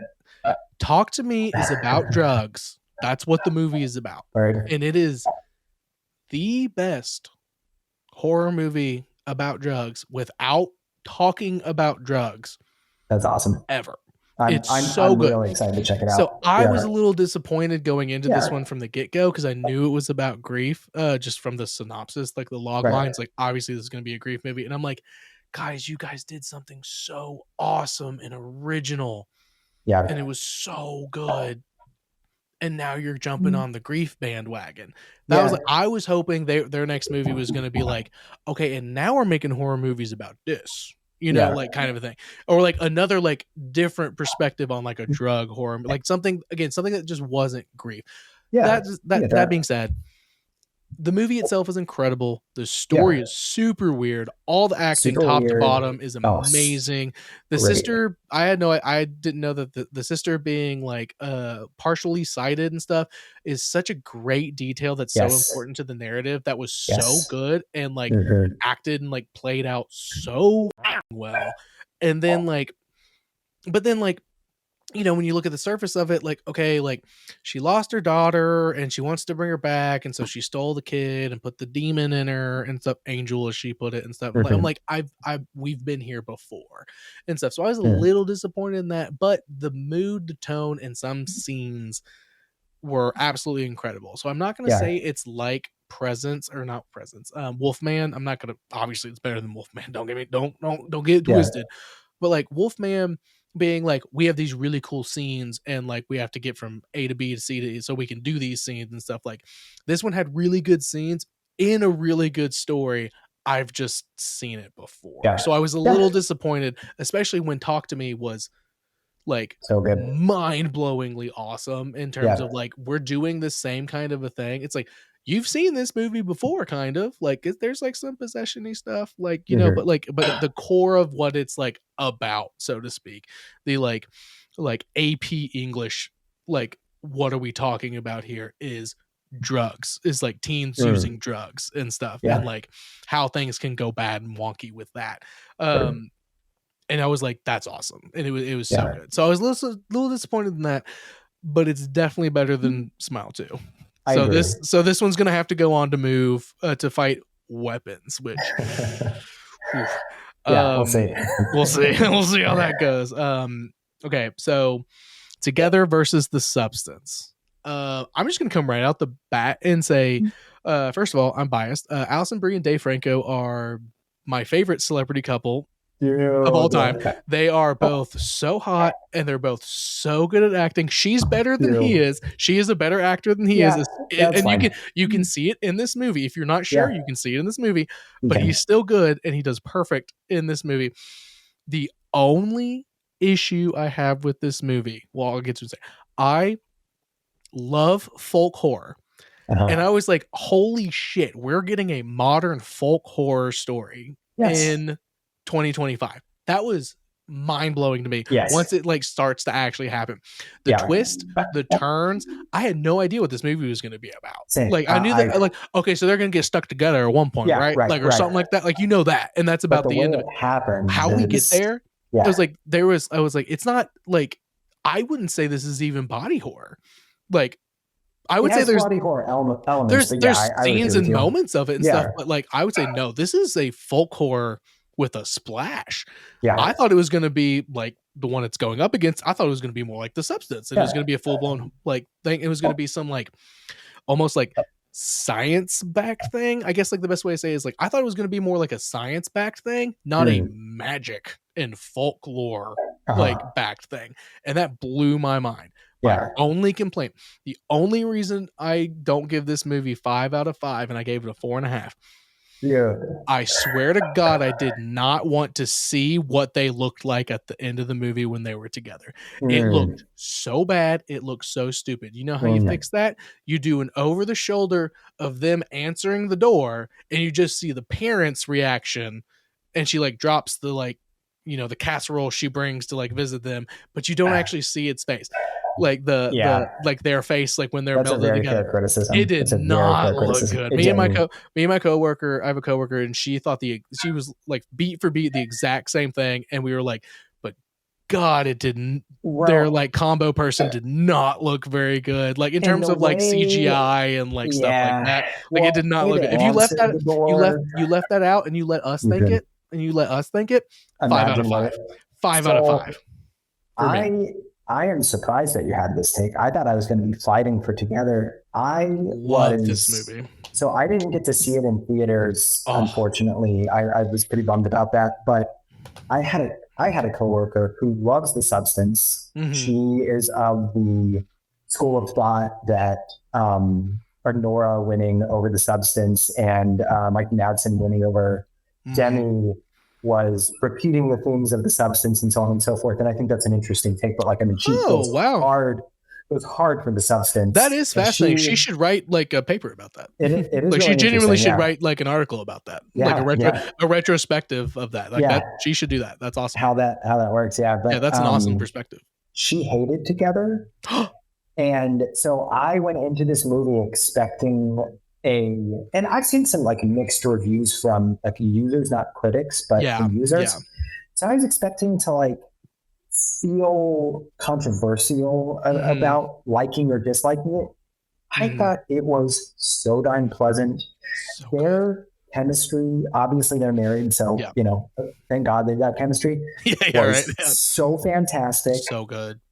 I just wanted to watch them like keep acting. I want to petition for them to remake Sleepless in Seattle, Big, You've Got Mail with Frank and Brie. Because man, I'm down to watch them in anything. And then the fact that it was at folk horror, like when it started in the cave, I was like, holy shit. Yeah. The body horror that did happen was excellent. The dog especially disgusting. My God, when she was chopped, like sawing their bodies apart. I thought it was excellent. I really like this movie. I agree. I could not get enough of this movie. Again, except for that literally the last shot of the movie is the only reason, because I hated that so much and how they looked when they were combined. I hated that so much that I'm like, it literally has to lose half a star. Yeah. Like I've only given Sinners and Weapons 5 stars this year. Right. And that was the whole time I was like, yep. And then literally, here's 5 seconds. Yeah. And you're losing half a star. Folk horror is one of my favorite things in the world. Yeah. And then with The Neighbor and stuff, oh my God. We'll talk about it. Okay, so The Substance though. I wish I would have seen The Substance in theaters. Same. Before it was getting all this because it won Critics' Choice Award, right, for Best Picture. Demi won, that was Wicked. She won she was winning things and it was getting nominated for everything. There was a lot of awards and noms, And so I went into it with these expectations. I think I gave it a higher personal score than I really felt at the time because it didn't feel like this big moment. I think there are excellent aspects of this movie. There's a lot of Kubrick references. Yes. I think Demi is great. I think Qualley is great. Dennis Quaid is the grossest thing in the movie. God, he's insane. The ending is awesome. And the score is cool. You know, it's that minimalistic, like industrial stuff. I thought this movie was too long. Yeah. And I actually was pretty disappointed with the body horror. I don't know. And I don't know what I was expecting.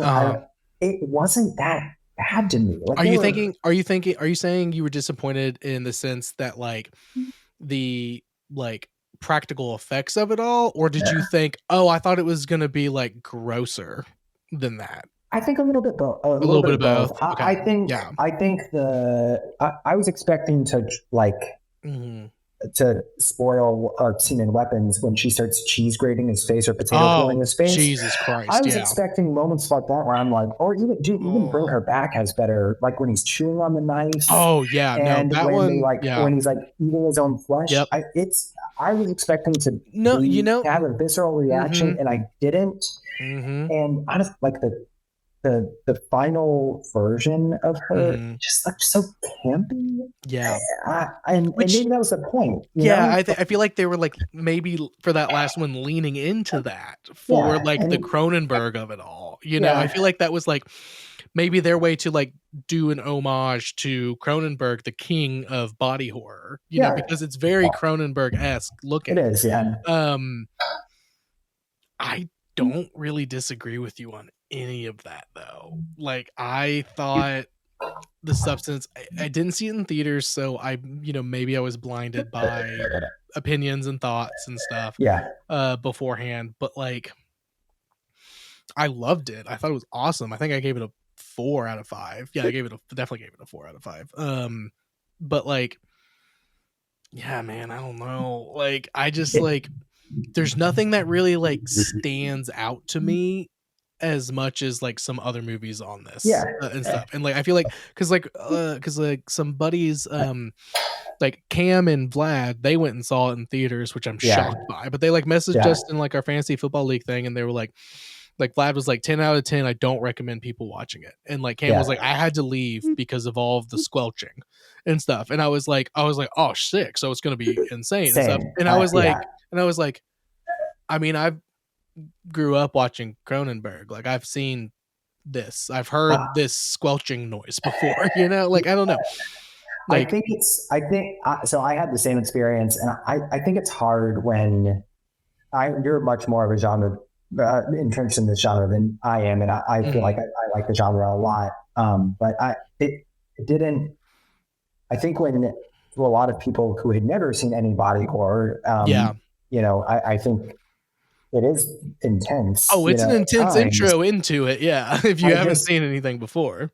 It didn't necessarily hit some of the marks I was expecting to with that. I will say though, the overall theme of the thing that I loved about this movie was Demi Moore's character realizing that Mark Paul's character was actively killing her, but her interest in even a part of herself getting to live the life that she wanted to actively be living, even if she did not get to experience it, the fact that she was willing to die for that, I found that so incredibly interesting.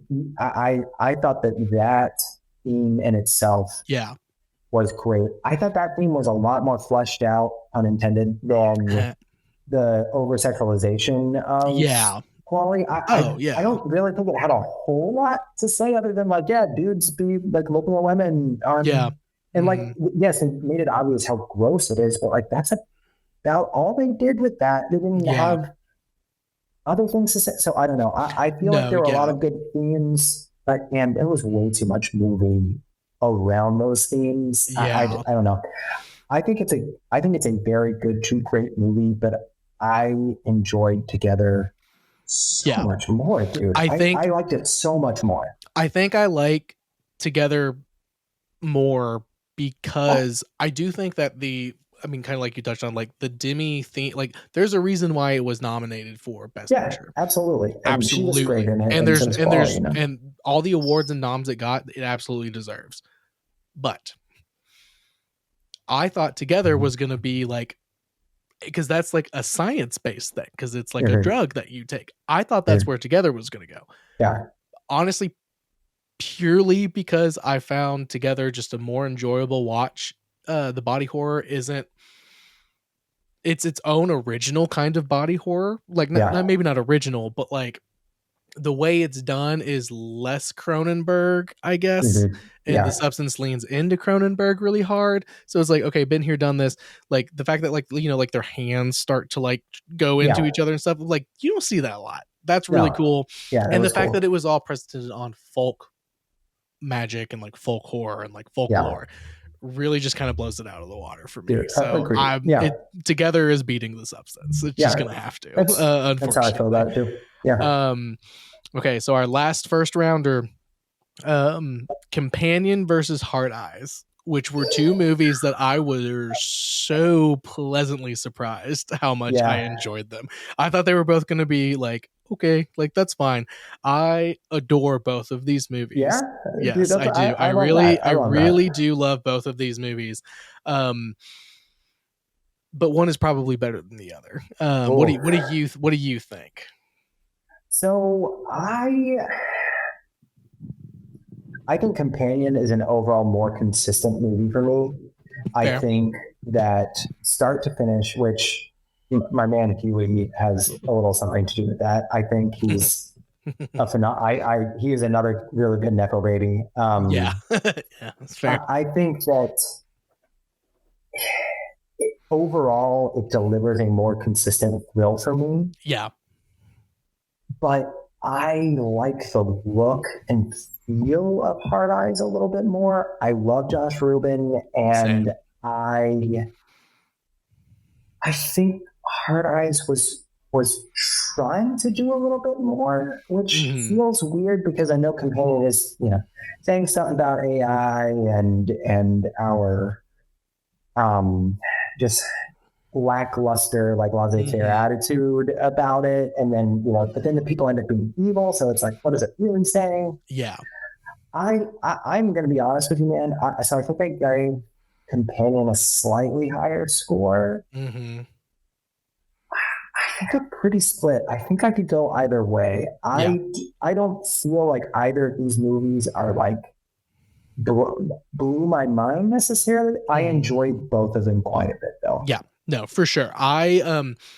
So with Companion, I thought as soon as they revealed that like she realized that she was a robot way early in the movie, I was like, I'm in. I thought that was going to be a thing that like no one was going to talk about. It wasn't going to come up. And then you find out that the other guy's boyfriend is also one. So like this isn't a new thing for this group of friends and stuff. And like the whole point is like they're going to frame a murder on this like piece of shit. Like she's gonna do it, and they're like, we're gonna get her to kill him so we can get all of his stuff and like everything. That is not what I thought this. I don't remember what I thought it was. I would have never guessed. So I was pleasantly surprised by the story, and then everything just went great from there. Yeah. However, I don't think that there is another horror comedy or a horror rom-com out there that can do what Hard Eyes does. I was laughing and like, oh shit, like ooh, it's getting like kind of crazy and stuff. Like it's the perfect blend of the two. I was super satisfied with the horror, and I made Austin watch it. I was like, you're gonna love this movie. I made her watch the first scene, like the opening scene with the proposal and stuff. And and she was like, this is really funny, but also there's a lot of gore and stuff going on. And I was like, trust me, we're gonna watch it the rest of it someday, and you're gonna love it. And we watched it a little while ago, and she loved it. She thought she thought the rom-com of it all was super compelling, and the slasher of it all was enough for like, it's like enough for me to be like, I'm getting the slasher stuff I want, without her being like, I can't, without losing the plot for her. You know what I mean? Like, and the acting top to bottom just so good across the board. And then the classic twist, the twist at the end that it's a throuple is so funny. It was but really also funny. The most logical thing to make the movie work.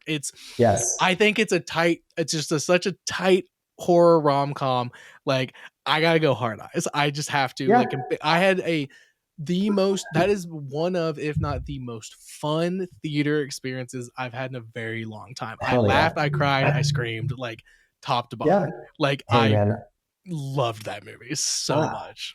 I'm in full support because I do feel like both of these deliver a similar thrill, and I think that while I thought the twists and turns of Companion were effective, this is doing something a little bit different. And Hard Eyes is kind of a perfect love letter to the slasher genre. I think my favorite scene was when they were in the police station. It felt so claustrophobic. It was really, I'm all in. This movie was what, and obviously they are different, but I think this movie even delivers on the slasher element better than like the last like 4 Scream films have. I'm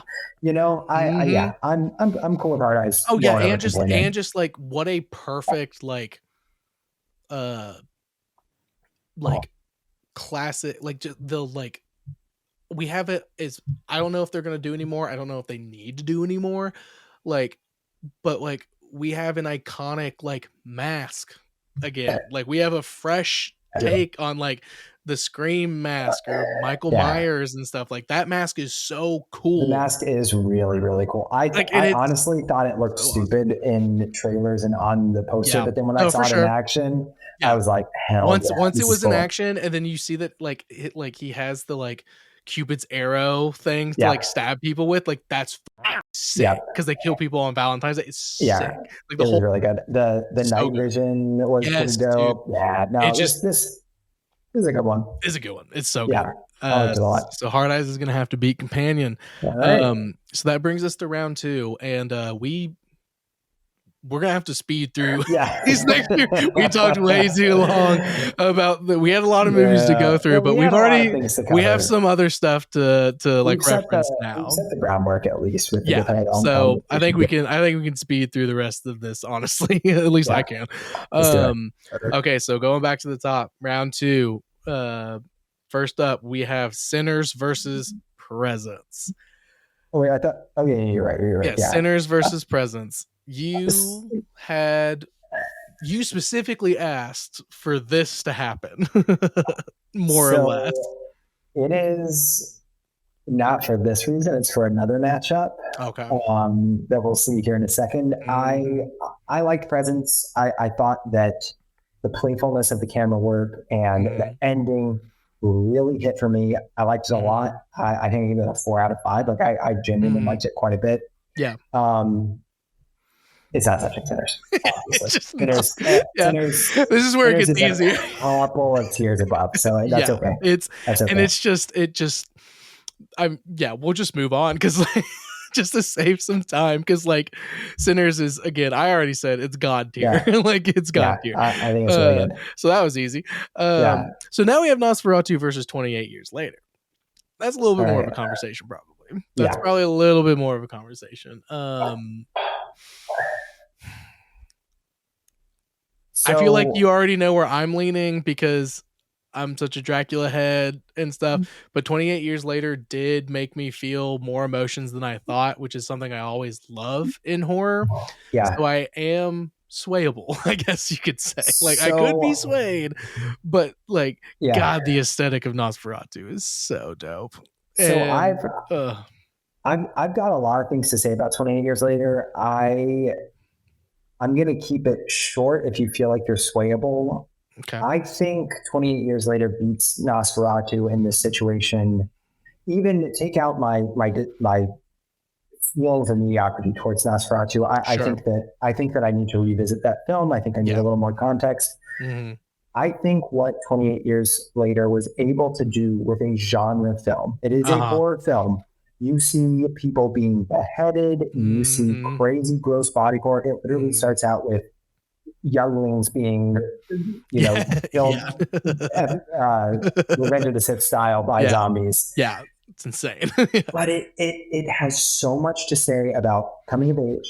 It has a lot to say about, I think, the shortcomings of parents. I think had Aaron Taylor Johnson been a better parent and been a better partner, I don't think Spike puts his life in danger on the island. I think it has stuff to say about xenophobia. I think it has a lot more to say overall than Nosferatu. I personally think just on that merit it goes forward. Are you okay with that, or do I need to No, I think I'm okay with that because again, Nosferatu is much more, again, while we did touch on like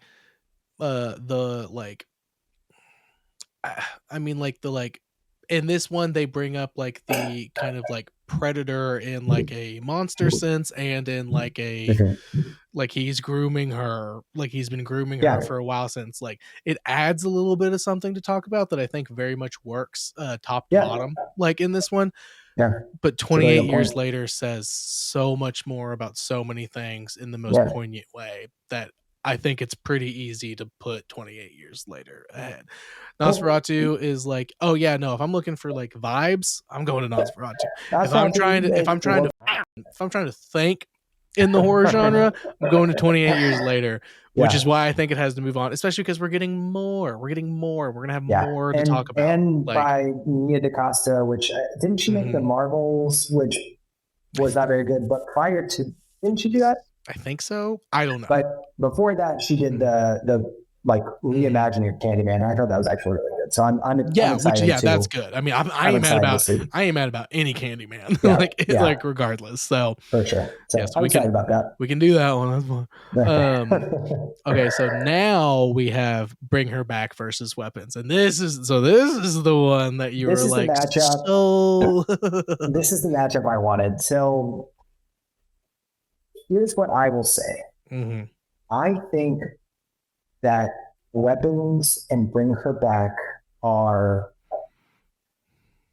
two sides of the same coin. Mm. I think you have convoluted rules to this witchery, this black magic that is trying to do something. In one movie, it's trying to grant eternal life. In another, it is a vessel for talking about grief. Right? Bring Her Back is scarier than Weapons. I would, yeah. It's mostly grosser than Weapons. Definitely. I think it checks a lot more of the horror. But man, Weapons is so much more fun to watch, dude. And I actually think that something that takes a point off of Bring Her Back for me is when Laura kills Wendy, I thought it was going to go the Weapons direction. I thought it was going to, everything was going to unfold and things were going to go truly off the rails. It wasn't necessarily like they had to take it somewhere serious. Right. But I thought it was going to be a little more action packed. But then it kind of slows down again and she tries to drown Piper and it evens out. When Weapons gets going, dude, it just takes off. I think it's a conversation that these two films are actually of equal quality. Weapons is more fun to watch, though. How do you feel about that comment? I agree because I think Weapons is better. Just like not as much as like the Presence versus Wolfman conversation we had. Like I don't think that's what it is. I think Weapons is better because one, since it's up against Bring Her Back, it's not about grief, it's about addiction in all forms and stuff. I love Kreger's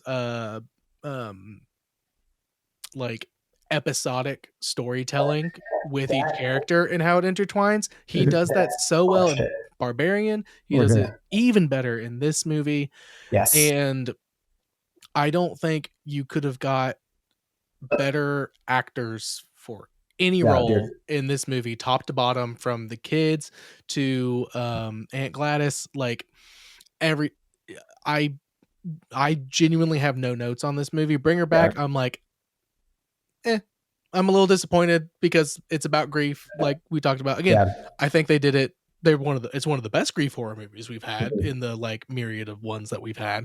And I thought it was the most interesting. I love how in Bring Her Back we don't get a lot of like, so she just found this Russian like spell to do this without any context, and I love that. I love that. Like I love that. I think that's so fascinating. So expositional. Oh yeah. If we took 5 to 10 minutes wasting our time on that, you would have lost me in that movie. The fact that they don't do that is it's like in like all this like she's drawing the circle on Ollie's head and like on the mirror and stuff, and I'm like, I don't need to know what that is. You know what I mean? It's totally fine. However, Weapons kind of does the same thing. It does. A lot of rules that you're like, I see how that happened.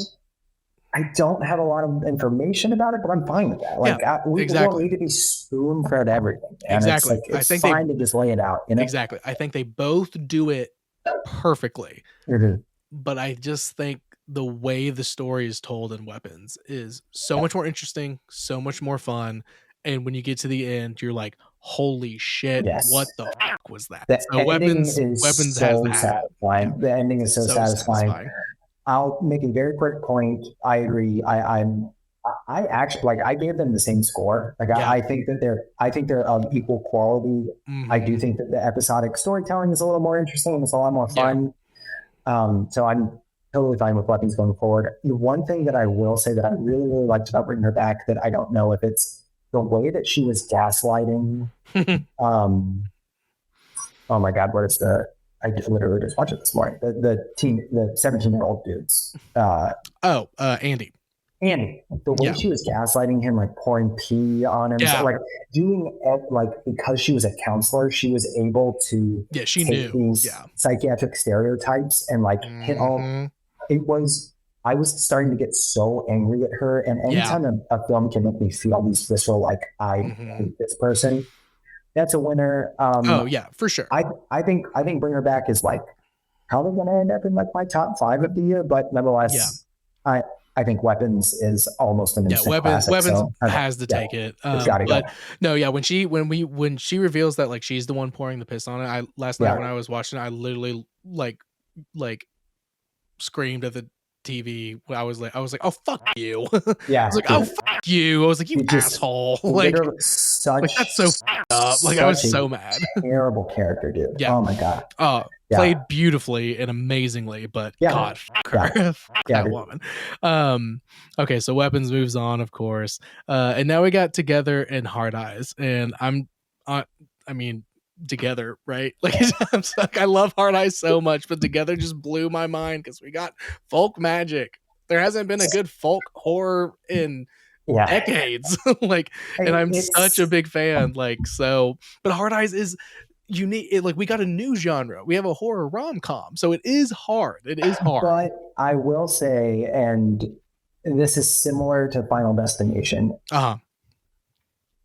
There is a ceiling to, I think, the thing that Hard Eyes is doing of quality. I think that, or of like critical quality. I mean, like I think there's two separate pockets, but we're talking about these things critically. So I think you can only do so much with that.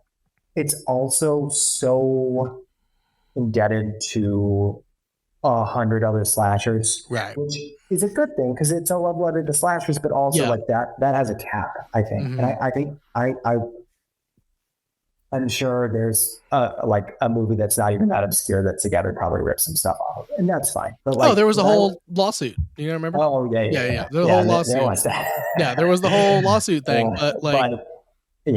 But I think Together is, and this is an interesting matchup because Together is damn near a rom-com itself. Yeah, there is a lot of comedy and like rom because of like obviously they're married, like their chemistry. Yeah. Like so when the comedic beats hit, you can feel the rom in it and stuff. Yes. Like no doubt. No doubt. I would even say that I think Hard Eyes does a better job of like paying homage to like your classic rom-coms.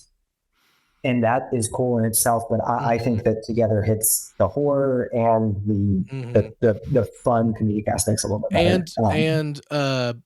No, I'll save that one for the next round since Together is going to move on. I'll save that one. Okay, so we're in the semifinals now. Yes, so we have Sinners versus 28 Years Later.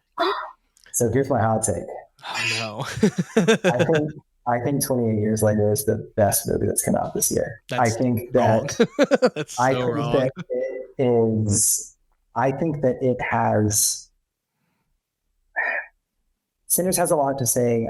I think that the things that 28 Years Later has to say are a little bit easier to come to the conclusion about. I think some of the stuff in Sinners is a little more abstract, which some would say is a strength, some would say is a weakness. But 28 Years Later is saying some more concise things. I think the fact that Aaron Taylor Johnson fails by not even being like a shitty father, but by being a flawed human being. Yeah. And in this moment, in this universe where any little mistake can create this cascade of awfulness, he makes some small mistakes and it, it causes his son to run out. And then seeing the sadness on Aaron Taylor Johnson's face, when Spike returns the baby but doesn't return Right. And I thought it was excellent. I think that it talking about, so these zombies have the rage virus, right? Yeah.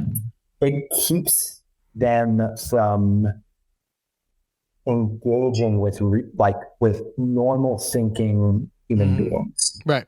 That is a very compelling metaphor for the rage virus of this 24-hour news cycle that we're living in right now. You have people who are infected by that, who have a hard time connecting with other people because they're so mad about everything all the time. But there is still a sense of humanity. And you see that when the mom like delivers the zombie baby on the bus, they have a moment where they're like, oh no, we're just two human beings. Like this is what connects us. That theme was really awesome. And then the action I thought was excellent. The ending was excellent. And dude, all this was shot on an iPhone 15. Yeah, I know, which is insane. Yeah. It is a true, like, Presence was like cool with the way it was doing that. No, they shot this on an iPhone 15 and it looks incredible. Yeah. The 28 days later is shot on, like, it's shot in a very unique way as well with like shitty digital cameras. They could have just scrapped that and been like, no, we have a 4K idea. Yeah. IMAX cameras, like, why wouldn't we try and do something new like we did, 22 years ago? Because nobody's going to remember that. Yeah. But they did. Dude, those arrows hitting those zombies and it doing like the twist with the editing. I think that this is one of the best action movies that I've seen in a long time. I think it's one of the best zombie movies. And I think it was the most emotionally persuasive movie that I saw this year. And then you've got Young Fathers and Godspeed You Black Emperor on the score. It checks every box that I could possibly want. So I think it's the best movie that's come out this year. Why do you think Sinners is better though? Well, you said you talked about the one man who was flawed. The movie is called Sinners, bro. Yeah. Every single character is flawed, and they come to their own demise because of their flaws. The only one who's not flawed is Sammy, and he's the only one who makes it out. Every single person in this movie is flawed, no matter how far they make it and stuff. And it's because of their sins that they can't get through this. And they again, obviously vampires. So vampires love vampires, but just the subtlety of certain things with this movie. Like you have Stack can't roll his own cigarettes because, or maybe it's Smoke. No, it's Stack. Stack's the one that survives, right? Yes. Okay, so Stack rolls cigarettes for Smoke because he has PTSD, shell shock from when they were in the war and stuff. Like he doesn't smoke them. He rolls them like the little subtle things like that. How they were able to have Michael B. Jordan be two completely different people to the point where I'm watching the movie and I'm going, who's this other guy? Yeah. Oh wait, no, that's still Michael B. Jordan. His performance is phenomenal. His performance is, I think, one of the best ones of the year because I genuinely was watching the movie and I'm like, there are two different people. That guy just looks like Michael B. Jordan. Like, like when they're on screen together. And I'm literally like, they're the same person and stuff. Yeah. The elements of the Native Americans trying to hunt down Remick at the beginning and stuff. And like everything, because he's like fucking up their community and stuff. And then it's like he's Irish and he's like, they're using that religion against you, like they did against my people, like all these like hundreds of years ago and stuff like that. Like talking about that socioeconomic like thing that was going on at the time, and we still see ramifications of today and stuff, and like how like religion is like can be comforting but also was used as a sign, used as a tool of colonization and stuff, like because like it's the first time I've ever seen vampires say the Lord's Prayer. That was shocking because he's like, oh, those words comforted me too way back when, like, and stuff, but they use it against you just like they use it, like, is insane. Again, I love vampires. I was also raised Catholic, so like, and I am no longer of such ilk. So it just like it may be more of like a personal thing, but also I think it says a lot about our current state of affairs and how we got here, and like the tools and mechanisms that are used to this day, like that have been going on since then.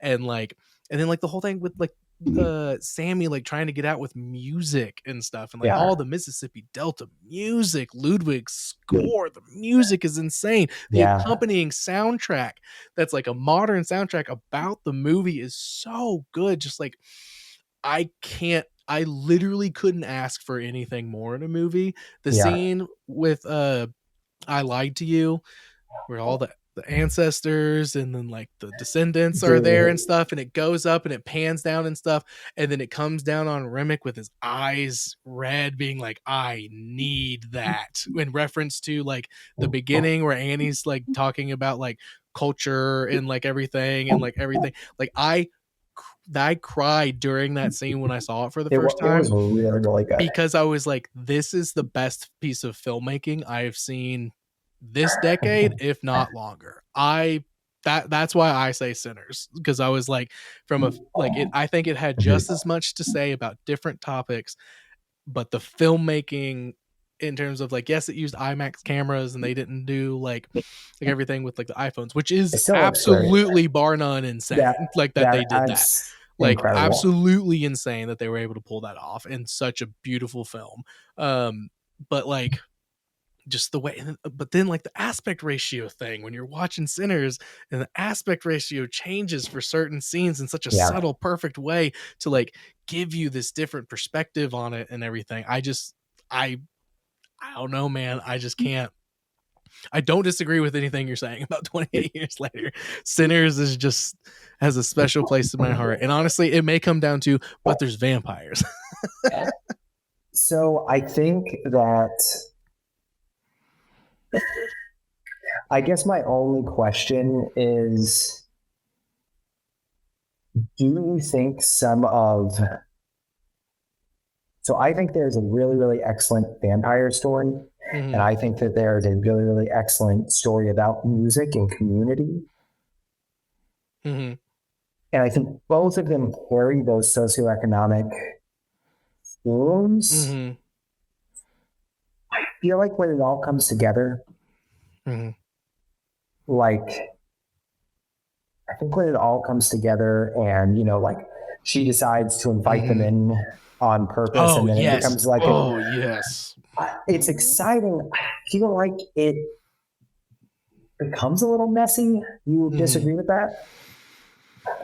Well, messy in what sense? Like it just becomes a little less coherent, I feel. But here's the thing. I think you could also say that you get a lot of that tension and that world building and that emotionality stripped away from 28 years later when the Mighty Morphin Power Rangers show up. So this is a really tough one. I think the next one will be easier. This one might be the toughest one. You want to move to the next one and take a pause on this one? We'll move to the next one just so we can keep going. So we have Together versus Weapons. Okay. So Weapons. Pull out a big gun here. I think this is the most important movie we've had this year and last year in the horror genre in terms of pop culture. Okay.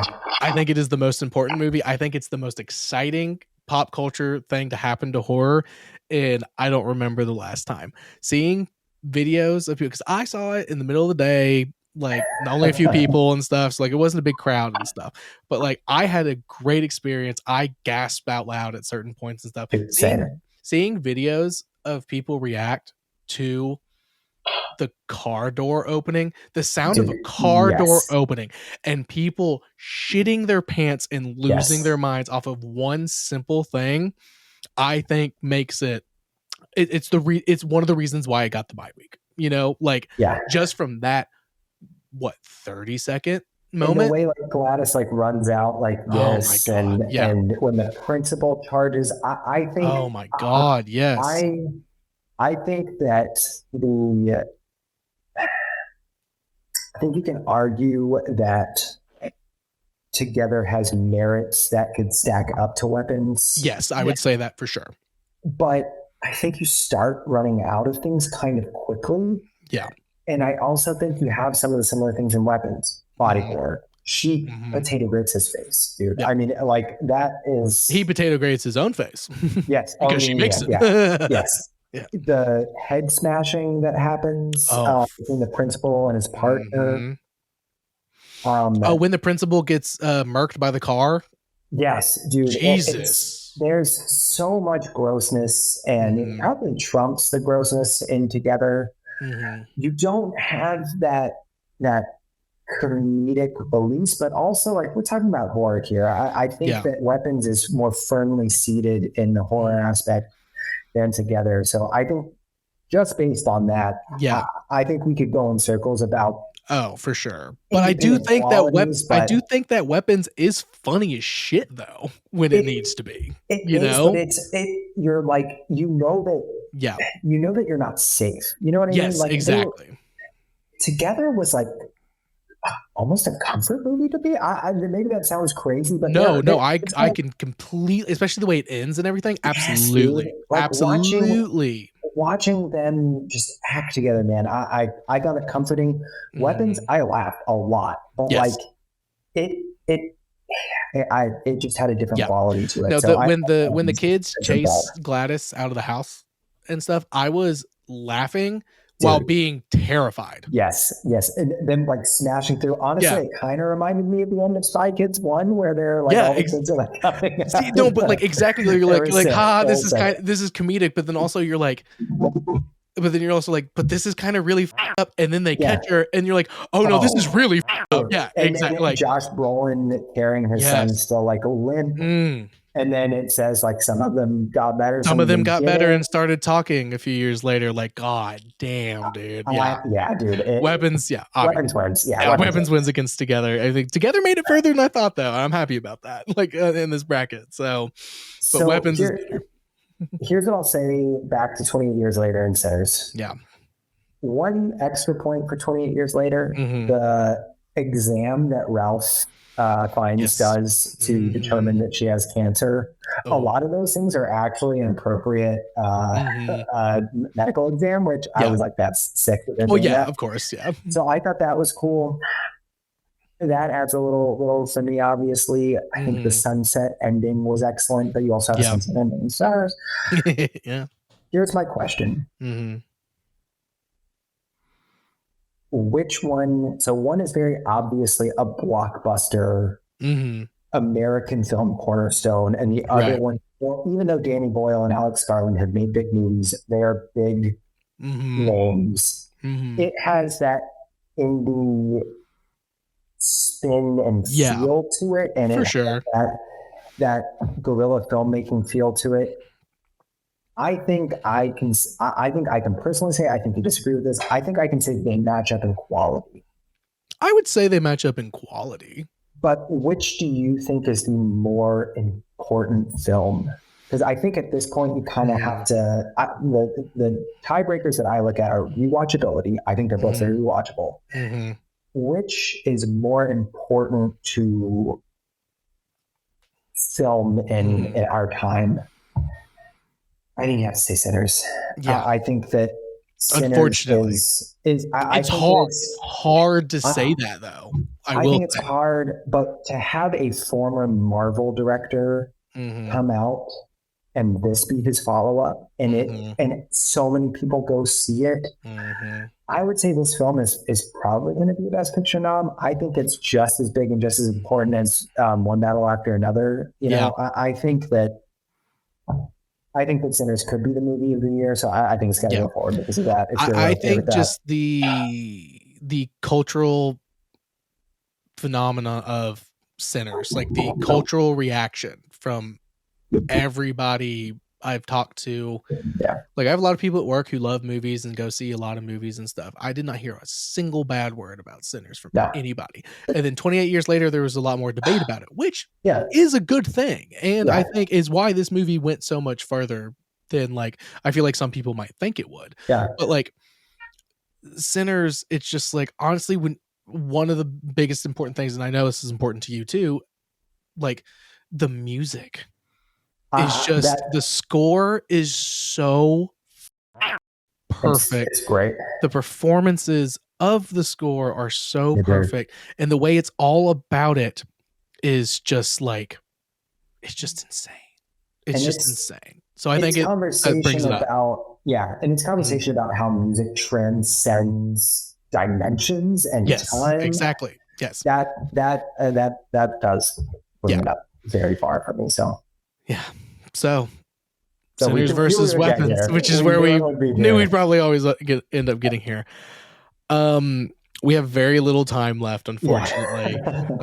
So we can't deep dive into this one too as much as I wish we could. But I will say, although I think Sinners is probably my favorite movie of this decade, hands down, I think Weapons is better because I think it's more, how do I say it? It's like, I feel like it's more easily digestible somehow than Sinners is, while being just as entertaining, if not more entertaining, because of the structure of it.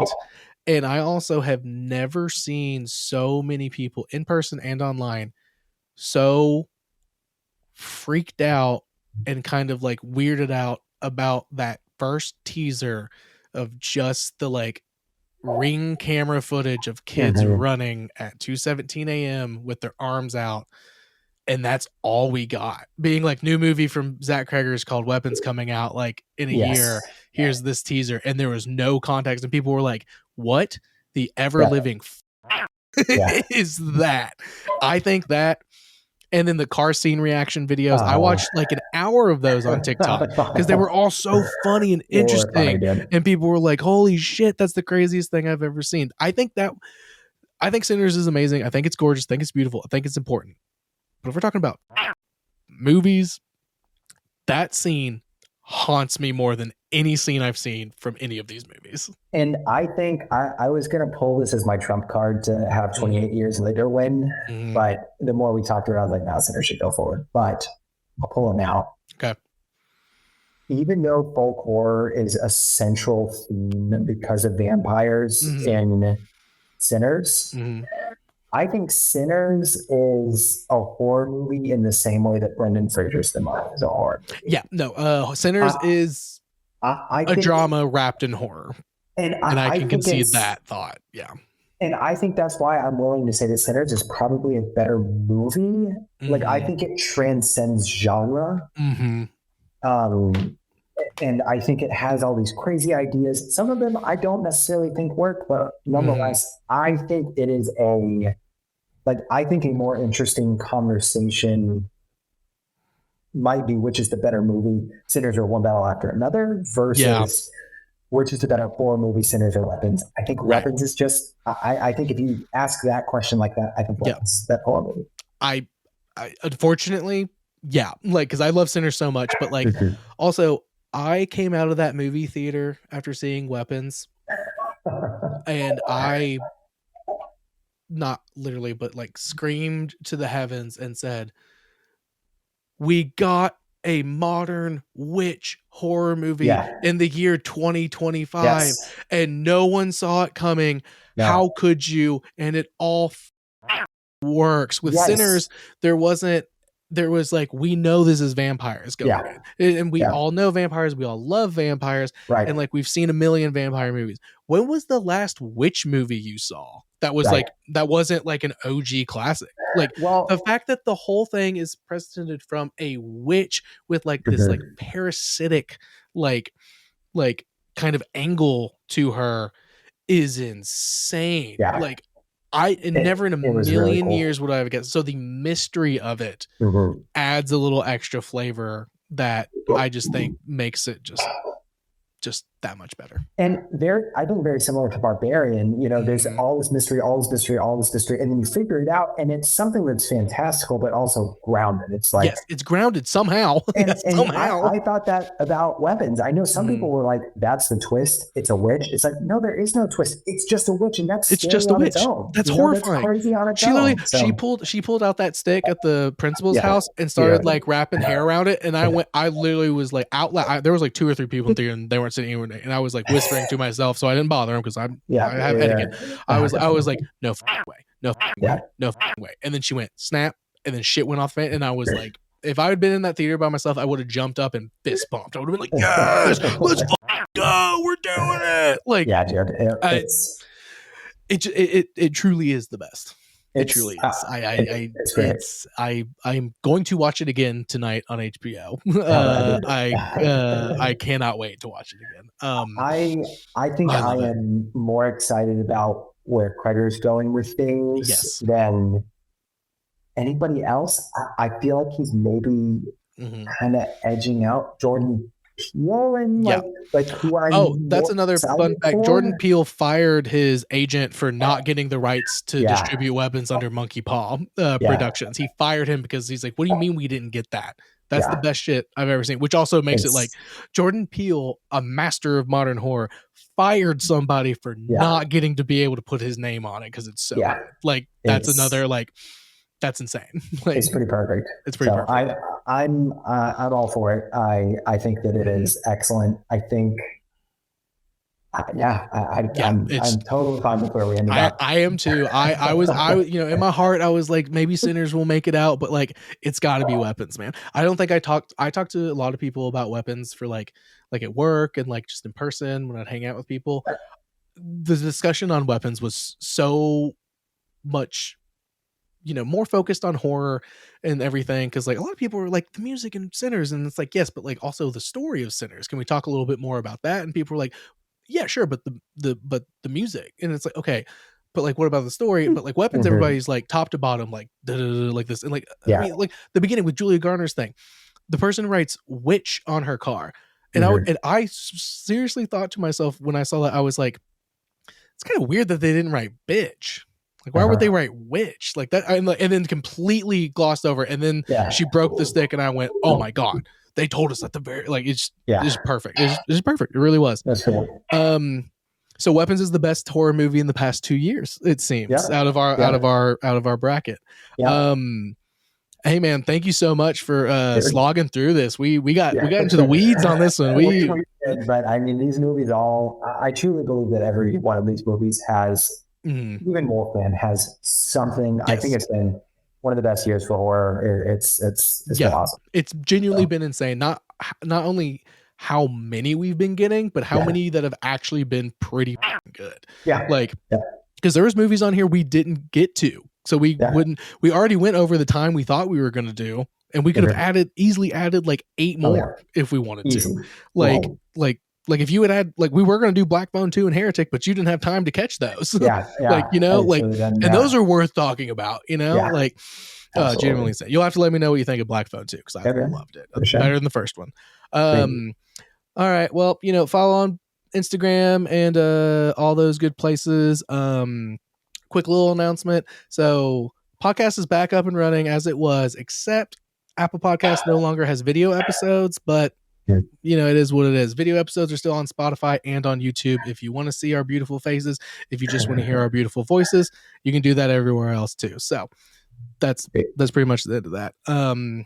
Thank you again, Tyler, taking time out of your busy schedule right now. Of course. And we'll get you on for something maybe not too spooky, and we'll talk about some other kind of a thing, like science fiction, which isn't scary at all ever.